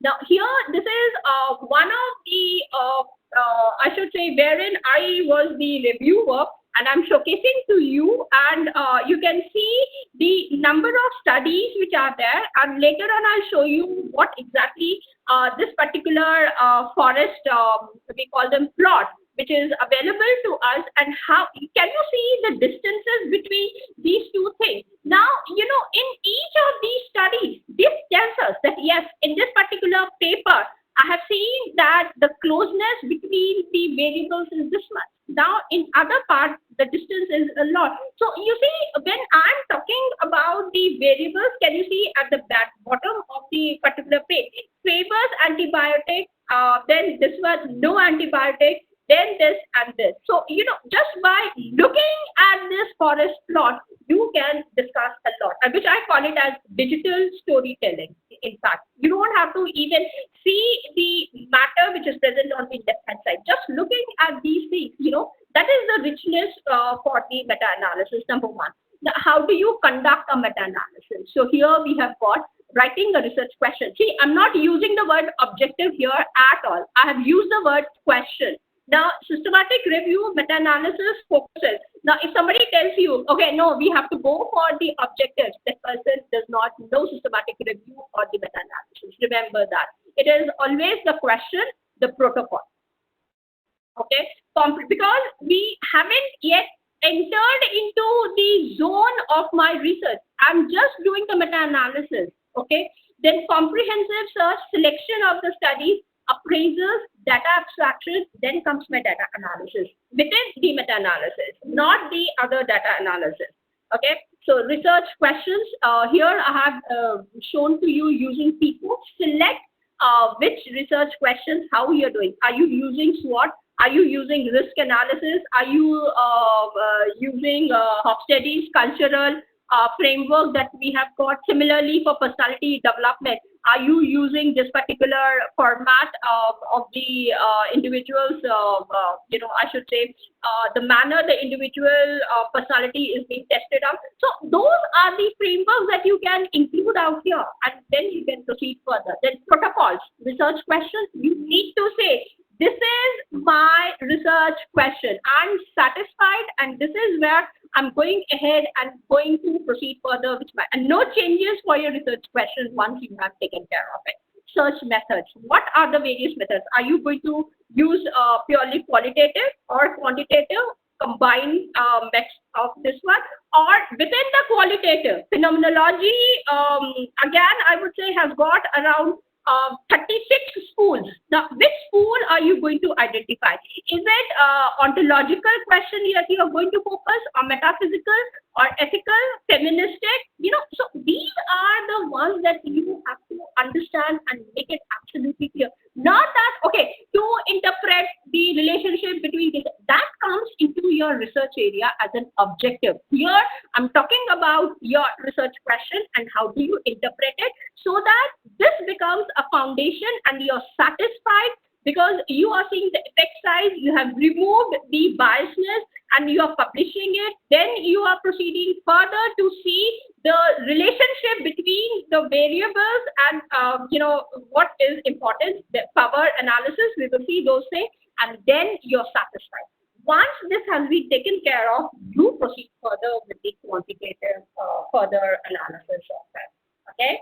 Now here comes the comprehensive search, which I was talking about, hand searching, gold standard, which we use it especially for the published studies. And don't get panicked that yes, majority of them are being coming from medicine. No, I have to include everything, and that's why I have got Science Direct. Then Scopus is also there. Web of Science is also there.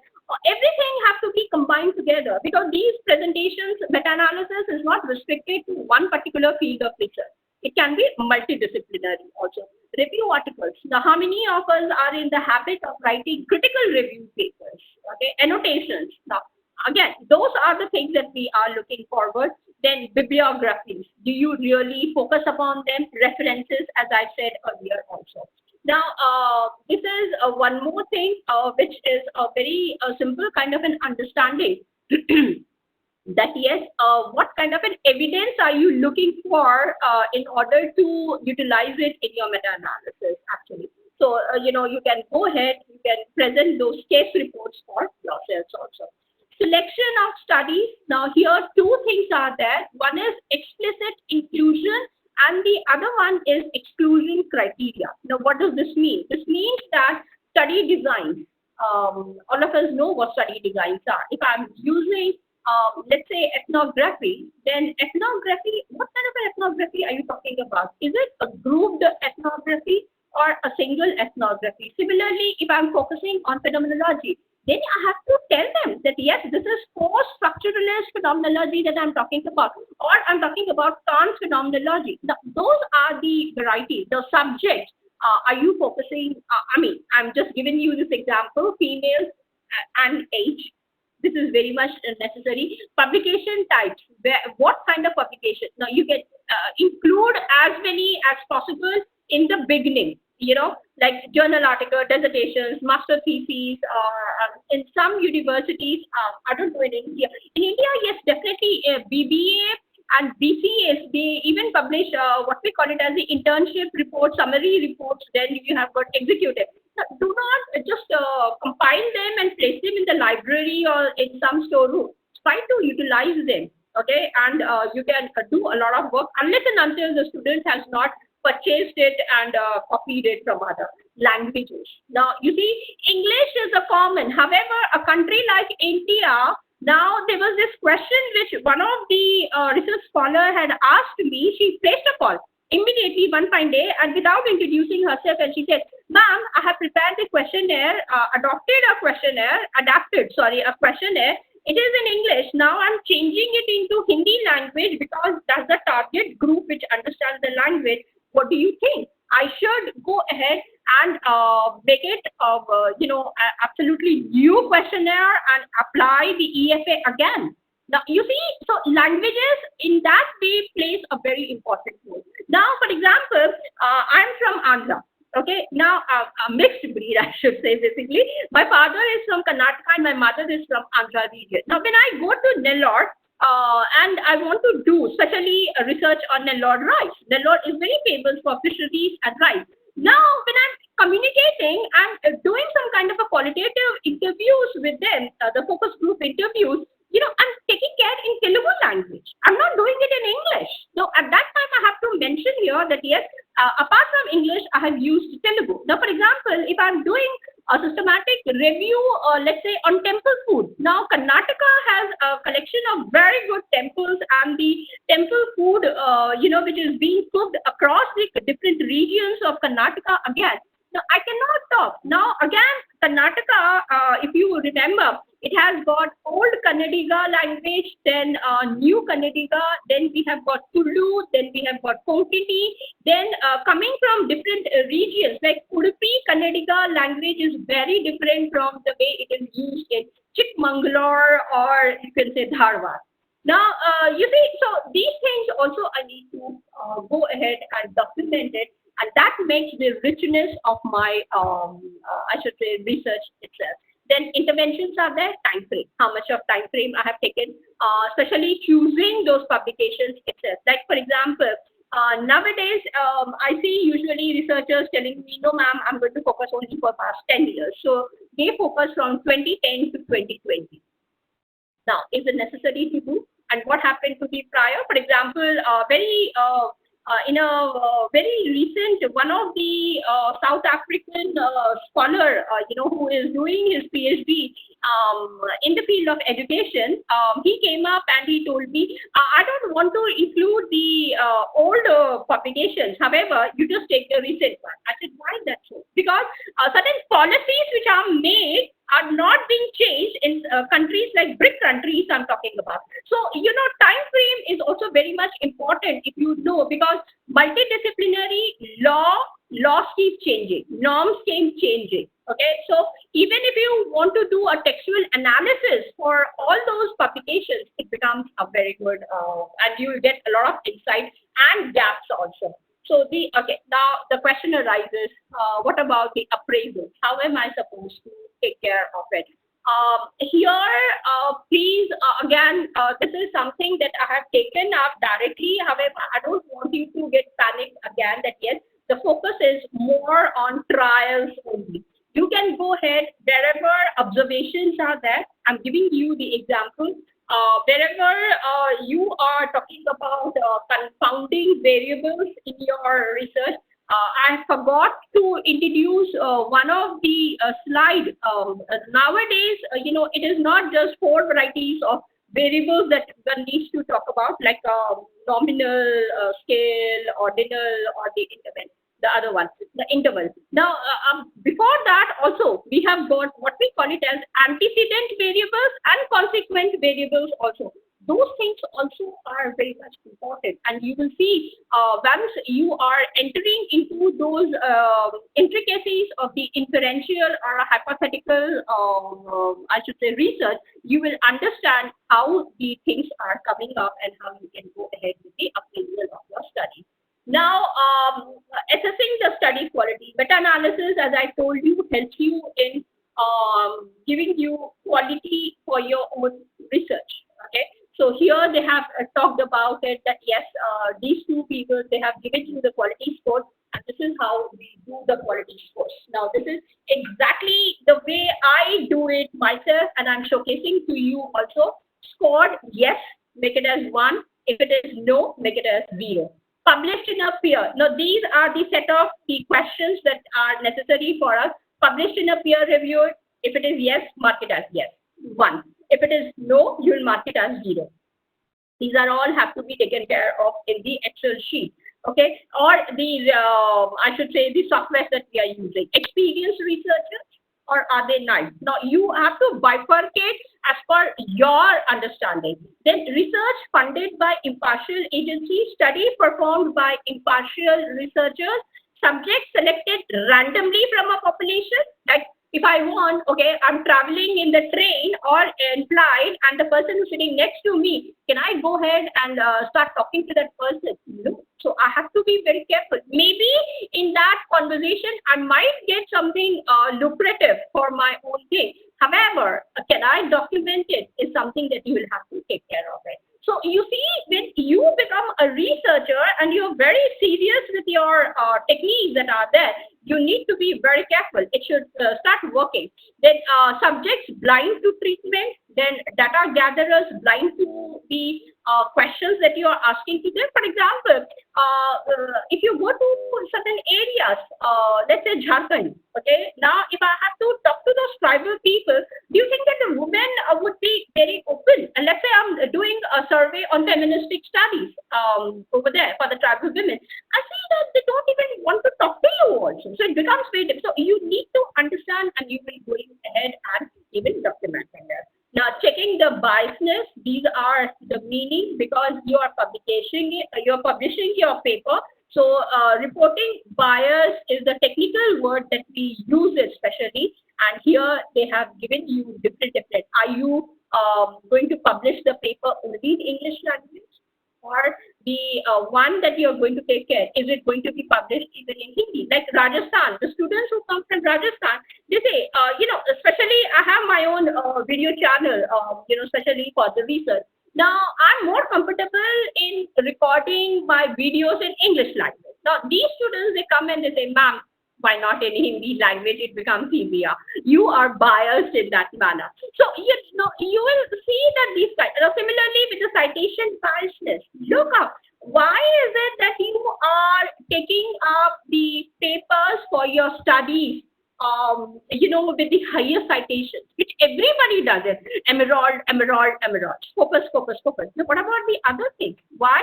I have seen, it becomes like now the paper that I'm working on currently with a team of 6 people across the country, we have focused on the papers with less number. Now, for example, if I just select the year 2020 or 2019, you will see the citations are not very high. Does that mean that I'm not supposed to include them? So these are the questions that you need to check when you're talking about the biasness. Now, these are, how do I understand publication biasness? This is the technique. The technique is funnel plot, and these are the 2 tests. Now, nobody is going to tell you this thing also unless and until they have not worked upon them. And maybe not right now. I have shared the material. You can go ahead and you can check it out to see as to how to apply these things also in your publication biasness in funnel plot and understand them more and more. So here comes the funnel plot, what and how to read. Since I'm going to share the PPT, it is there for each one of you. You can understand lower left. It is similar to the bibliometric analysis.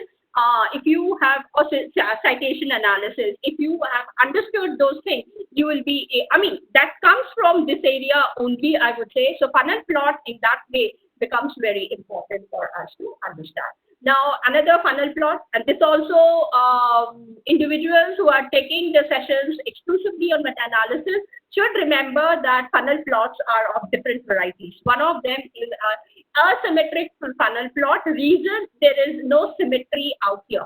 And you will see, and it is wherever we have got methodological heterogeneity. So this means finance, stock, papers that you're writing, selecting the papers. Then we have got, what do you call that one, NSE, then even the small banks I'm talking about, then coming from the finance region. Then even if you move towards marketing, you will see that these kind of techniques are available, and you can check it out more about it.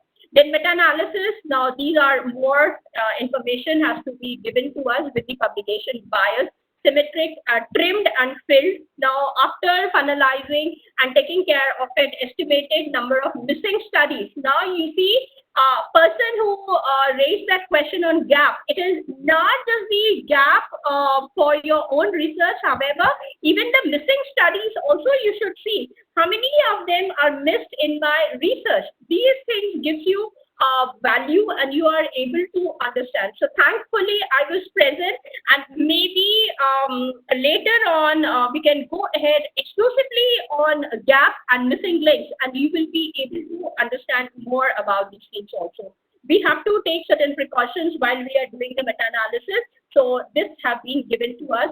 how to abstract data, guidelines have been given, and moving quickly so that I can showcase to you some of these softwares. So here you can see that we have taken care of 22 studies to do the meta-analysis and how the years, numbers, each thing is being taken care of. Now, whenever we talk about control population, you can go for the control test, which we use it, or the control variable that we are using in the quantitative studies also.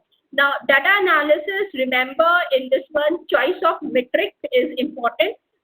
If your data type continuous, dichotomous, or displayed in table kind of a thing, then you have got the outcome measures. I keep hearing people coming, individuals are telling me that, okay, meta-analysis through mean, I have done by OR, RR, RD. Now, these are the various techniques that are available to us, especially in the meta-analysis. Now, comparison. Now, you see, again, this involves a little bit of understanding the technicalities are there for us. For the time being, just remember this one.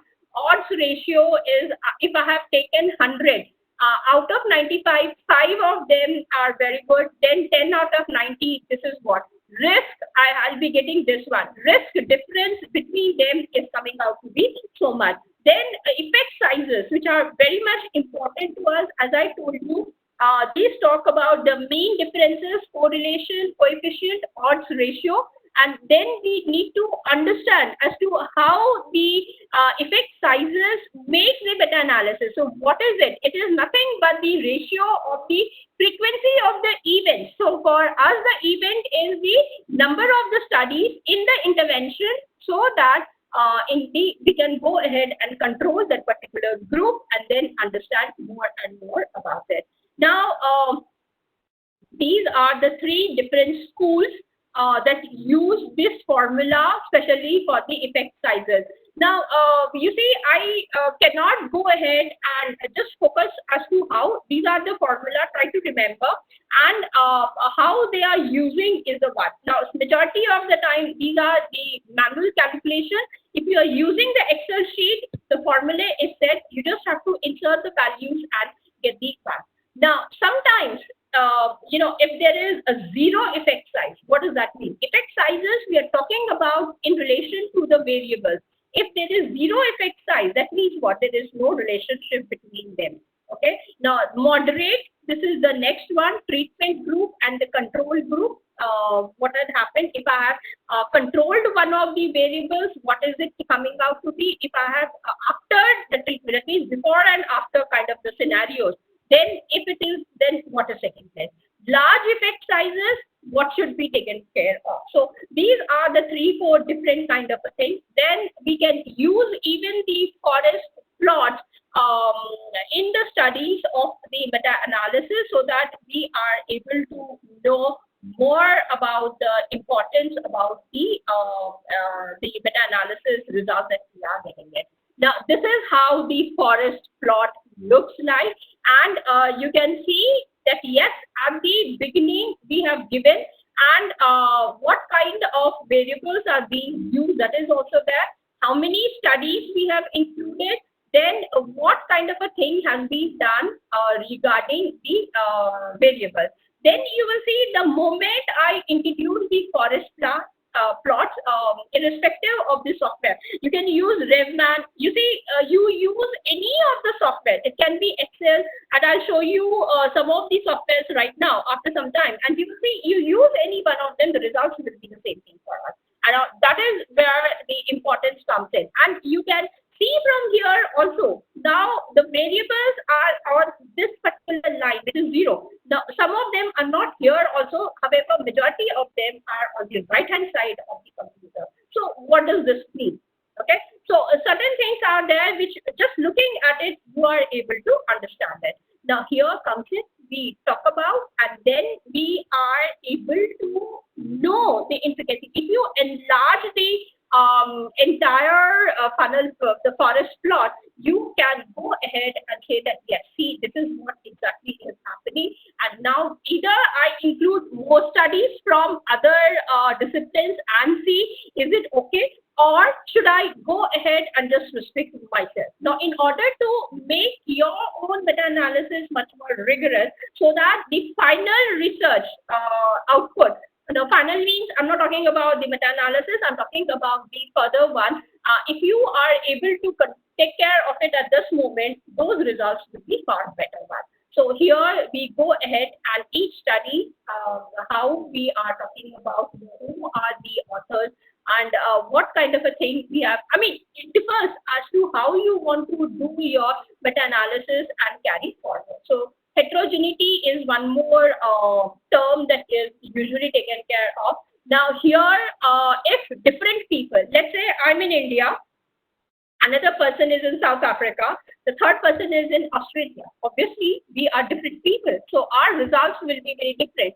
Now, different settings, obviously, I'm going, now Australian village is very different from the Indian village. Okay, so the settings are very different, and similarly in South Africa or any other country that you can take it up. Different people, different ways. Now here again, I see the differences coming in between North India and South India also.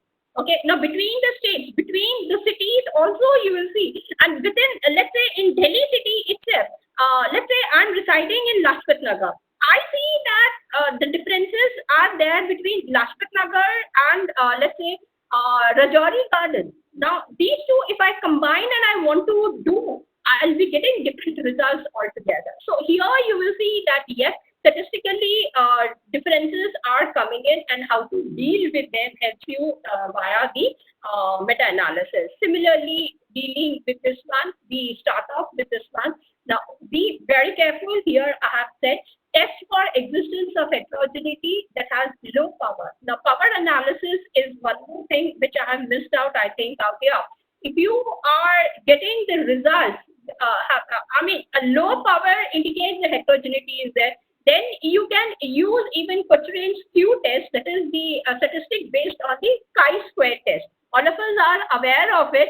Using that, you can understand, and then you can tackle this one. Similarly, F statistic, you can go. If you are, then check it out. Is it between 0% to 100%? 25% low heterogeneity, 50% moderate. If it is 75%, it is very high one. So these are the values that you need to keep them. Presence or absence of heterogeneity, we can do it by fixed method, fixed effects model, which is very important in our meta-analysis. And again, this is how we go ahead and we are identifying it. Now, this is a live work of one of my friends, and then you can look into it. This is the reading which comes in, which has been blocked by the red color, and we report this one especially. Similarly, these are the differences between fixed effects model and random effect model. Conduct if heterogeneity is absent. If you see that heterogeneity is 0, please go ahead with fixed effects model. If there is heterogeneity, we will go ahead with the random. Similarly, the weight. Now, these are the further steps that we have to include and see. Just by looking at the fold estimate values, you can come to know. Anybody who's coming from the finance or the accounts department who does more of the panel data analysis or the time series will be able to understand this one immediately. Okay, so I've just given you, however, this requires a little bit more discussion so that we understand fully as to how to proceed further. In fact, Andy Field, in his 13-page discussion on meta-analysis, has discussed all these things very nicely, and he has helped us to know more about it side by side. So these are the different varieties of it that we can look. Fixed and random effect models, how they are different from each other, and you can see out here by the diagram itself what is the nature of the variables that are present out here. Now similarly, you can see the differences out here respective with the number of studies that we're doing. Now, in fact, one of my, I should say, research person, she called me up and she said, I want to do meta-analysis using only 10 papers. Now, you can do with that's one question which normally people ask me, how many papers should we include? Now, minimum is, trust me, it has to be 100. 10 papers, unless and until those 10 papers have been written by the experts of that particular. Now, for example, if I pick up a paper written by Andy Field, then I won't have any doubt. I don't have to ask anybody. I'll just blindly use it. However, let's say if it is me, definitely yes, I'll have to think. Okay, Ramani, you're not. Then I'll have to add more of my study. So that is where your fixed effects or the random effects models comes in for us. Now we can go ahead. Now it's not just the meta-analysis. Now people go ahead and do even the meta-regression also. Now this is how we come up across, which I have mentioned in systematic reviews about Prisma statement and move statement. If you use these two statements, the checklist which is there, trust me, you will not find any difficulty in your meta-analysis. If you haven't been very serious towards this, you will see the biasness mistakes coming in and all those things. So this is the Prisma, and I'm going to share this particular sheet so you can have a look at it. This is, it's a 2-pager. This is the first page. This is the second page of it, and you can see what all things are necessary for the systematic review before I can go ahead with the meta-analysis. Now, these are the strengths of meta-analysis. This is the weakness of it. Now, these are the online tools. Now, very quickly, I'm showcasing it. And these are, again, which are openly available, free of use, and some of them have been uploaded on YouTube also from my side as things, and you can look at them and you can understand how to use them also side by side. So these are, again, the software which are available. All of them are absolutely free for us. So that comes to the end very quickly. And sir, can I go ahead and share REVMAN in 5 minutes so that all the individuals are able, or should I stop here? Great session, madam. Great session. I think REVMAN, if we count in the entire India, only 50% will be there who are the experts in REVMAN. I am really proud that Dr. Ramani madam is one among them, and I am able to get Ramani madam for having this session. Please go again, madam. Please finish in 5 minutes, madam. We can shift question and answer. I'll just see, yes, this is meant for all the participants. REVMAN, trust me, is not very difficult. It's the most easiest software that you can use for yes, meta-analysis. A short introduction to it. I have already, as a trainer, we have got those materials, and I'm sharing those ones also. Madam, participants are telling even you can take 5 more minutes instead of 5 more 10 minutes also you can take like that. People are telling. Yes, sir. I'm just giving the introduction. REVMAN, madam, really I searched in entire net. I found only handful of people. So I'm really happy that Dr. Ramani madam is with us today, and we should use this opportunity. We can skip the question and answer also. Please, madam, go ahead, madam. Yes, sir. Before I can showcase it, try to understand that REVMAN is a software which has been given to us through Cochrane and meant for the medicinal or the healthcare centers to do their research work, let's say for systematic reviews or the different kind of reviews, and later on with the meta-analysis. However, once you download it, it's absolutely free. Please be careful while you are registering yourself. These are mandatory ones because I have already downloaded, so I cannot showcase to you that one. You will have to inform them that yes, you are coming from the academic field. Okay, now that's fantastic, and you are given the freehold. Now, second thing that you have to remember is that let me showcase it to you. This one I'll just close it. And let me go ahead. There are 2 ways in which REVMAN can be understood. Okay. Now, where is my Google?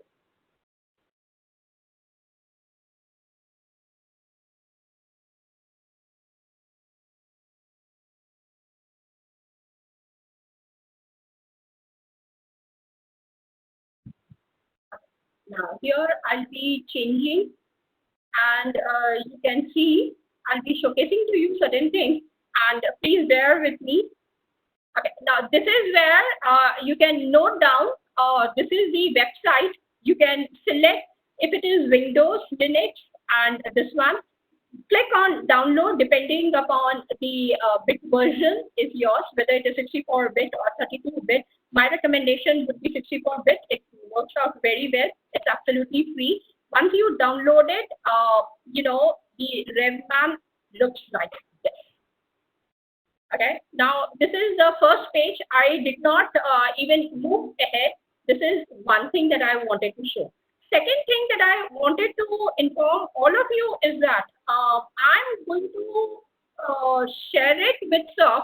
This is my training material for REVMAN. Sir, this is, I'm going to mail it, and to be very honest, there are around, via Google Drive, I'll be doing it around 60 papers covering both systematic reviews as well as meta-analysis, different versions of the softwares also which are available to us.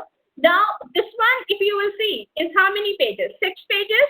So that should not be difficult for us, for each one of us. And trust me, I'm giving away, this is what we use, rather than giving you the PPT again, because I myself use this one. This gives you step-by-step process to use REVMAN.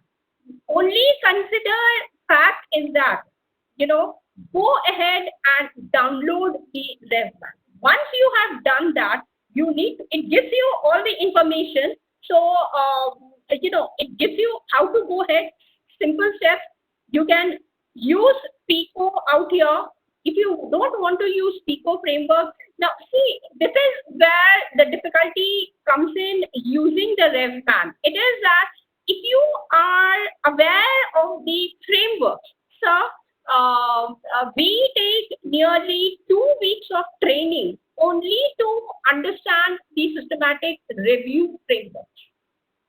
Okay, different kind of reviews and these frameworks. These frameworks are around 28 of them, depending upon my background. If I'm coming from marketing, marketing also has different backgrounds, whether it is digital marketing, online marketing, then service industry, what kind of a thing. Now, depending upon that, we need to go ahead and we need to choose these frameworks, and trust me, you have to proceed further and you need to carry. Now, this is using the this particular software. You can just close it and then we will go ahead.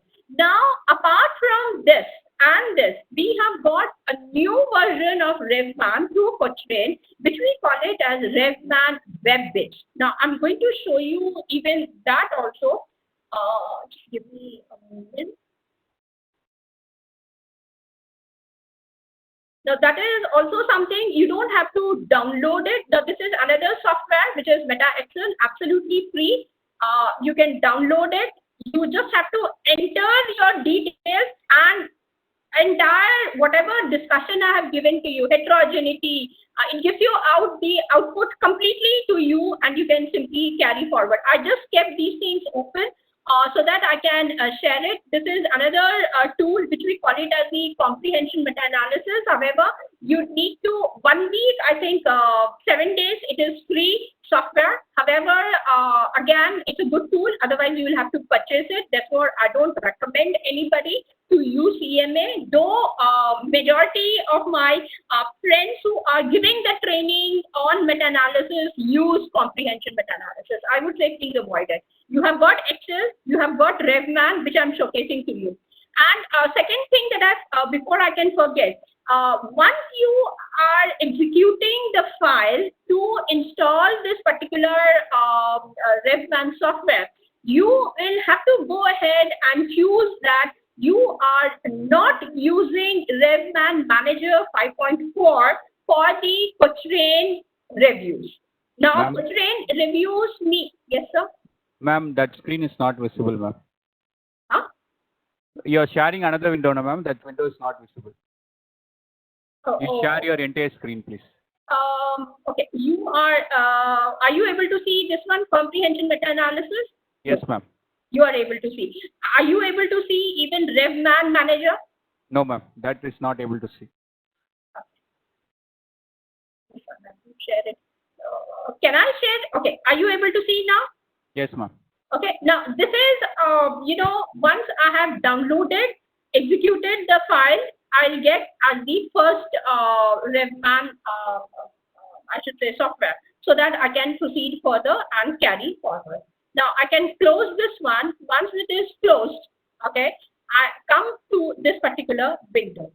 Now this is something which is present on your desktop. It will be shown like this. REVMAN, can you see REVMAN? Yeah. Now you can see out here, it will be, so this is the REVMAN meant for your Ma'am, that window is not seeing, only blank screen is seeing. Okay, now let me come back to this screen only, sir. Okay, so are you able to see this one, Comprehension Meta-Analysis? Yes, ma'am. Yes, so this is another popular one that we have got. Now this is the training sheet which I said I would be sharing with each one of you. Now, okay, this I will not share it as of now. This is okay. Now, because I'm one of the trainers, and even when you log into the Cochrane, you will see other tools are also available based upon your reviews, and these are all the, I'm talking about the ones which are there in the blue color. Now, these are the ones that I can use it for various purposes with systematic reviews, or for my publication reviews, or let's say even for the meta-analysis also. So these are the different tools which I'm not entering. However, it is good to share and good to know information for each one of us, and you can use it for various ways. They have given you the availability and how you can use them also side by side. This is the advanced form of the meta-analysis that we do it. The next one is this one. Yes, this is what now. I just want to okay. Now you see, this is called as the web-based Cochrane REVMAN. Are you able to see, all of you? Sir, is this visible? Hello? Yes, madam, visible. Yes, It is visible. Okay. Now you will see here, once you will log in, you don't have to download this one. This is available. It's a web-based REVMAN, we call it. I want all of you to even log into this one. They're not going to charge you. This is absolutely free. In case you are absolutely new to the review manager, okay, or for meta-analysis, go ahead with what we call it as practice reviews. Okay, don't go for my reviews immediately. Now, if you go ahead, you will be coming up with this one. They have one of these studies which is available for there.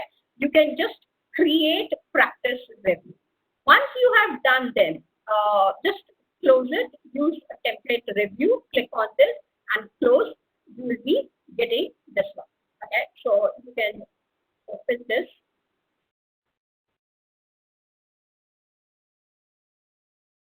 This is where, okay. Now you will see these kind of, whether it is the desktop REVMAN or the web-based, the structure is the same thing. Okay. Now here they have already done, in order to make you understand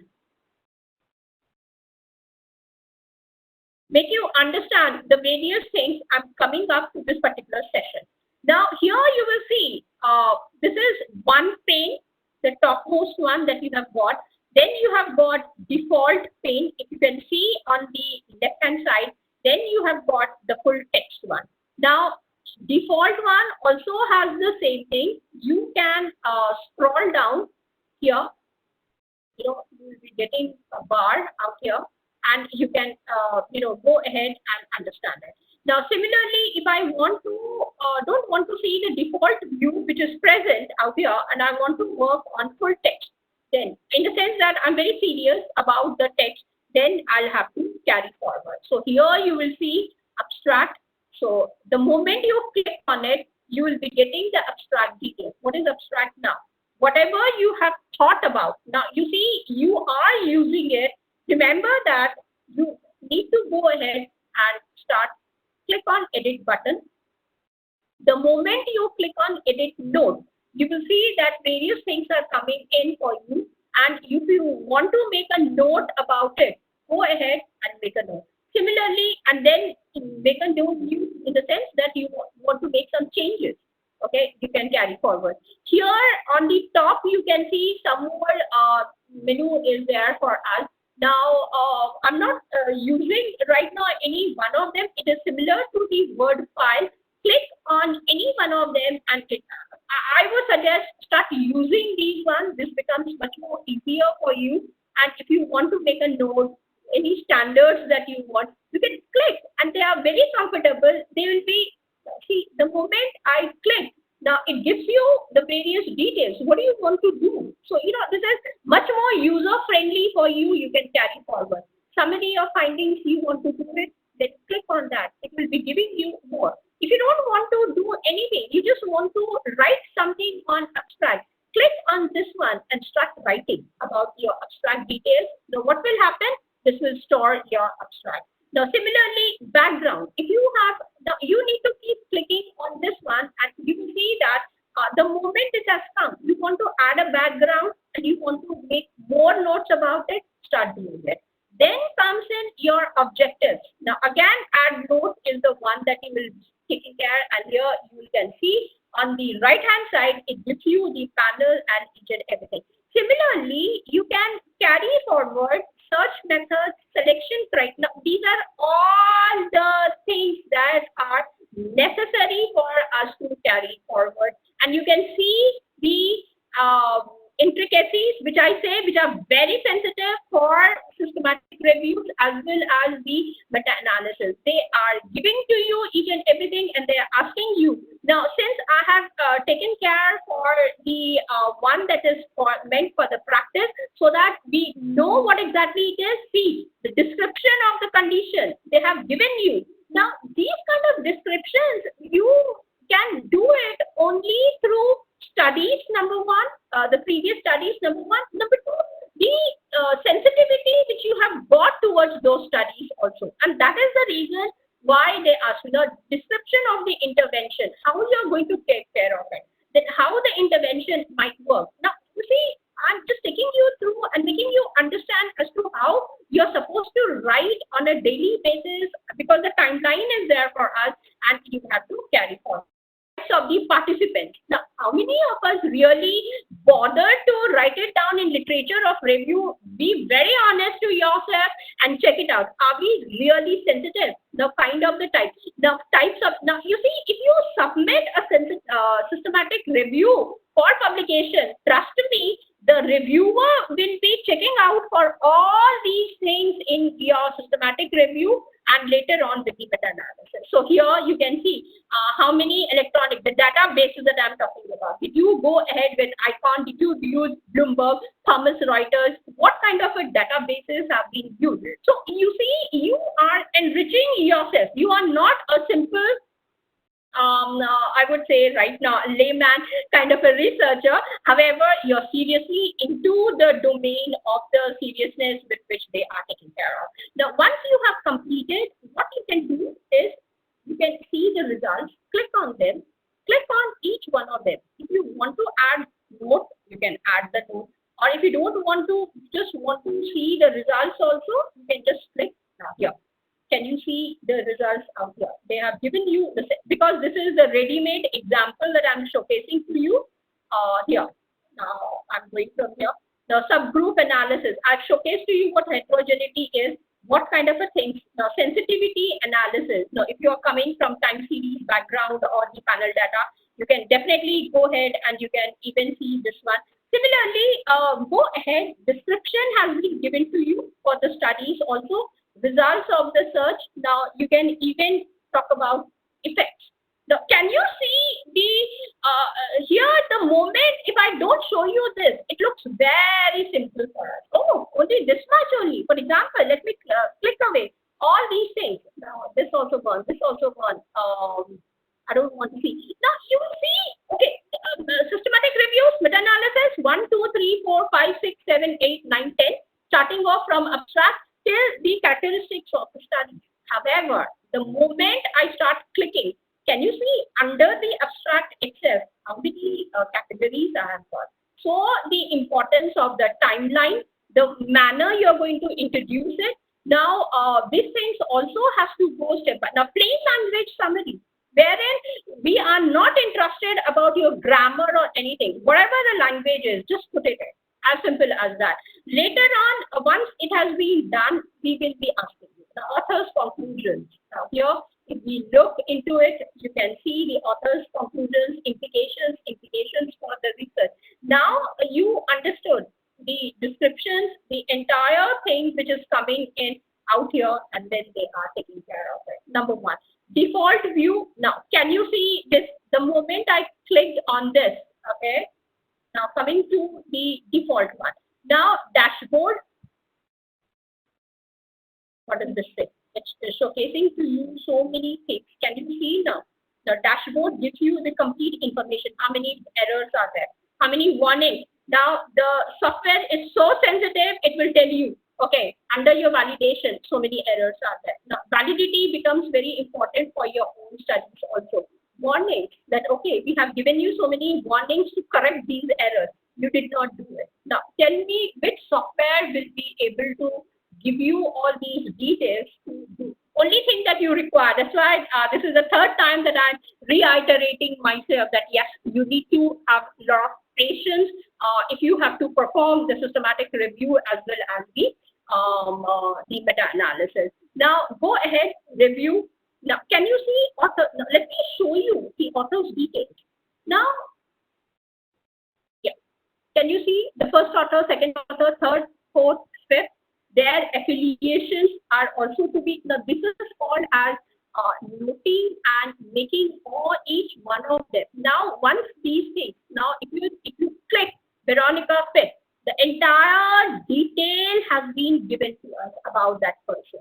Okay, so these are the ones that are necessary and mandatory, and you become really sensitive towards your own. Now, the day I was introduced and I was asked to play, like, for each section. Now, we are given 1 week.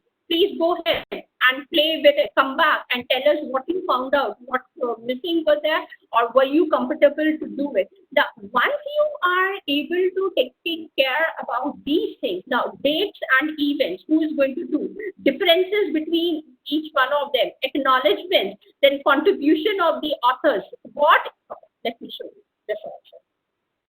Why I'm showcasing, it becomes easier.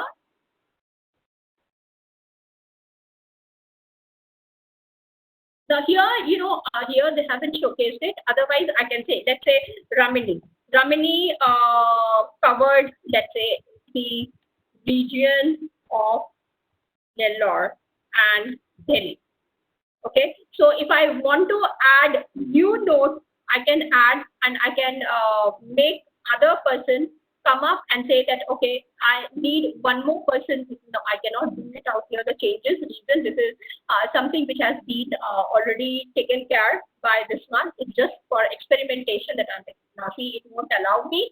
That's why it has come back and asking me to go again. Because I'm not supposed to make any kind of changes out there. It is just meant for the practice so that we know what it is and what it is not. Now, what I wanted to tell you is that each and every, the analysis, let's see the analysis which I was now here, we got out here, now here. Here. Now, if you can go ahead, it will be carried. So, you see, the more the authors here have added up, when you are doing it in here, let's say, in this particular REVMAN software, you can carry forward, you can do it here also, or now I'm showcasing here, they have given you the tables.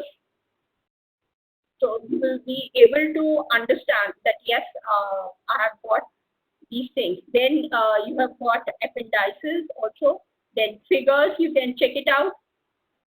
Now here, risk of bias, can you see? What you have to do, you just have to copy it and click on the action. Okay, move up and down. If for example, if I'm working, I don't want this one to be present at the top. So I can keep moving up and down. I can play with them also. I can change the colors here. These are called as the traffic lights, as we all know. And this becomes understanding, and we can see. For example, in this case, I can see that more of green is there and less of yellow or red, and minus yellow and red. So this is the objective which has got. So, this requires a little bit of time. I'm just giving you the introduction to REVMAN so that you are able to understand and carry forward. However, just remember, this is very sensitive, again, system, and you will love it. Initially, you see, when I started working, I had the difficulty in the sense that, oh my God, I have to add so many things, because I, in majority of the time, turned out to be the reviewer, because I'm one of the trainers for them. And as a reviewer, keep on checking them whether they are doing it correctly or not, whether there is some kind of a biasness in the studies. Like, for example, out here. Now, if I see that red color is more, there is some kind of a biasness taking place out here. Now, how am I supposed to do? Do I have to keep them? Do I have to interact with the authors and tell them, please, you need to change this one so that we can reject the biasness and all? So you will understand that yes, many of the things are available for us in REVMAN in that way. However, just remember that if you are downloading REVMAN, then I want you to choose non-portrait mode, so that you can go ahead and if you are coming from management, commerce, finance, or let's say literature or film studies or economics background, you can start using immediately, and you can take care. Now, this is one. This was the default, and lay your hands on these things so that you are comfortable. Like, for example, dashboard. Then this one. Then how should I understand? So these are all the ones that you can understand through the practice reviews which are available. You can keep on, and they would be observing. They won't say anything, because the more the practice you do it, maybe 5 times a day, or let's say if you are free and you're passionate about this one, then you can increase the number of this one. Once you have completed with this, click on My Reviews. Okay. Now, once you go to My Reviews, now since this is web-based one, the difficulty is that we as non-portrait mode. That means that I don't want to write a paper on healthcare or nursing school or some medicinal school. Then, I won't have, I may not be able to go proceed further out here.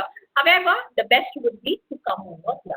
So in this case, if I have to see the desktop, I hope this is visible to all.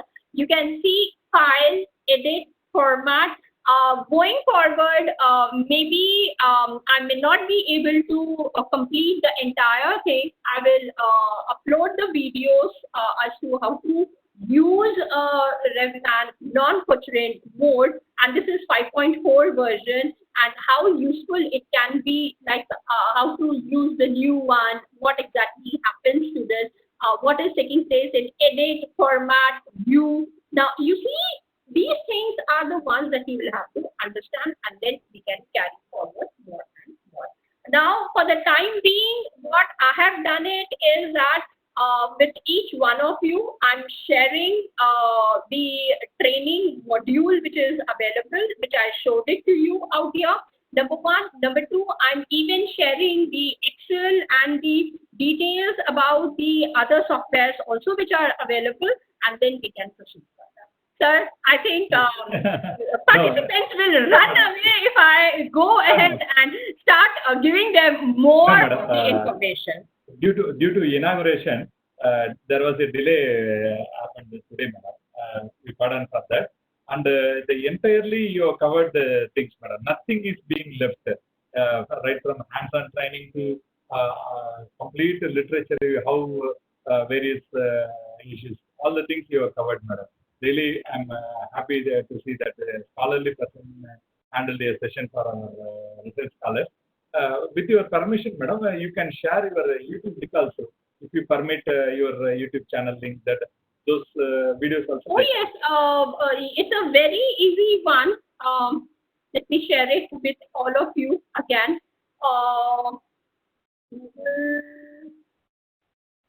Otherwise, I have it, madam. I will share.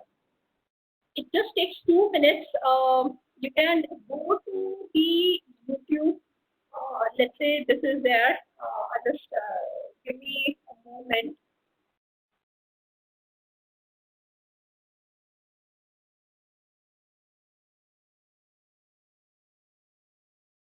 Otherwise, what you can do it is all of you can, sir, they can go to YouTube and in the search box, they can simply write down my name, Ramani Swarna, and they would be able to see. They will land in your page. Yes, definitely. Okay, and for this REVMAN, I will definitely go ahead and upload some of the videos also. I have showcased both REVMAN web-based as well as the desktop one. Sure. Right. Thank you, madam. Excellent session. Thank you. I request Arshini madam to propose the vote of thanks. Arshini madam. Yes. Good afternoon, everyone. It's my pleasure to meet you all again to express my heartfelt gratitude for the second session of the one-week online STTP on research methodology. I'm immensely grateful to our resource person, ever-friendly and eminent Dr. Ramani Swarna, Assistant Professor, Department of Philosophy, Kamala, Nehru College, Delhi University, for her invaluable session on the topic Synthesis of Literature Review and REVMAN for Meta-Analysis. Ma'am, your inputs were groundbreaking, and I'm sure the participants would have had a hearty experience listening to you. You had so much to say and describe on systematic review and REVMAN software to guide in the process of performing meta-analysis. Thanks so much, ma'am, for accepting our invitation and contributing your rich and valuable expertise selflessly. I hope all the participants had a great learning experience today. I'm sure the forthcoming days too would serve a rich platter of knowledge to help you all in having a successful research expedition. Let's meet again tomorrow for the second day, third session by Dr. A.J. Srinivasan on the topic data collection, processing and hypothesis. Stay home and stay safe. Thank you. Before to that, yes, madam, please, you continue, please. Would you like to talk, madam? Ramani madam? Sir, I would say that yes, to be very honest, I never took a session in spite of many of them requested me to take up a session on systematic reviews, especially on meta-analysis. Trust me, this is the first institute to whom I have said yes. And really, our research scholars are really lucky, madam. Thank you, sir, yes, for giving this. We are really grateful to you. Kindly accept our appreciation letter in your register. Also, I wanted to make a small clarification to our beloved participants. There is no attendance sheet or feedback link or anything like that. Just we will share our PPT and whatever study material given by our beloved speakers, as well as the today video link. Everything will be posted in our WhatsApp group and as well as our Telegram group. Our humble request is kindly maintain the timing. Tomorrow morning, please log in time in the proper time, 9:50, 9:55 itself. We will shortly start our program at 10 o'clock. I think, yes, please. Yes, sir. I'll be sending to you on the entire material in 5 minutes so that yes, you can use them also, sir. Yes, thank you, sir. Thanks, sir. Thank you, madam. Bye. Vidya, you can. Thank you. Vidya? Thank you, ma'am, for a wonderful session. Thank you, Dean sir. Thank you, Ashwini ma'am. A big thank you to all the participants for your wonderful cooperation and patience. Let's meet all tomorrow at 10 o'clock. The link will be shared for the tomorrow session too. Thank you all. Thank you. Anything else, sir? No, thank you. Thank you, ma'am. Thank you. Thank you, Ramani madam. Thank you.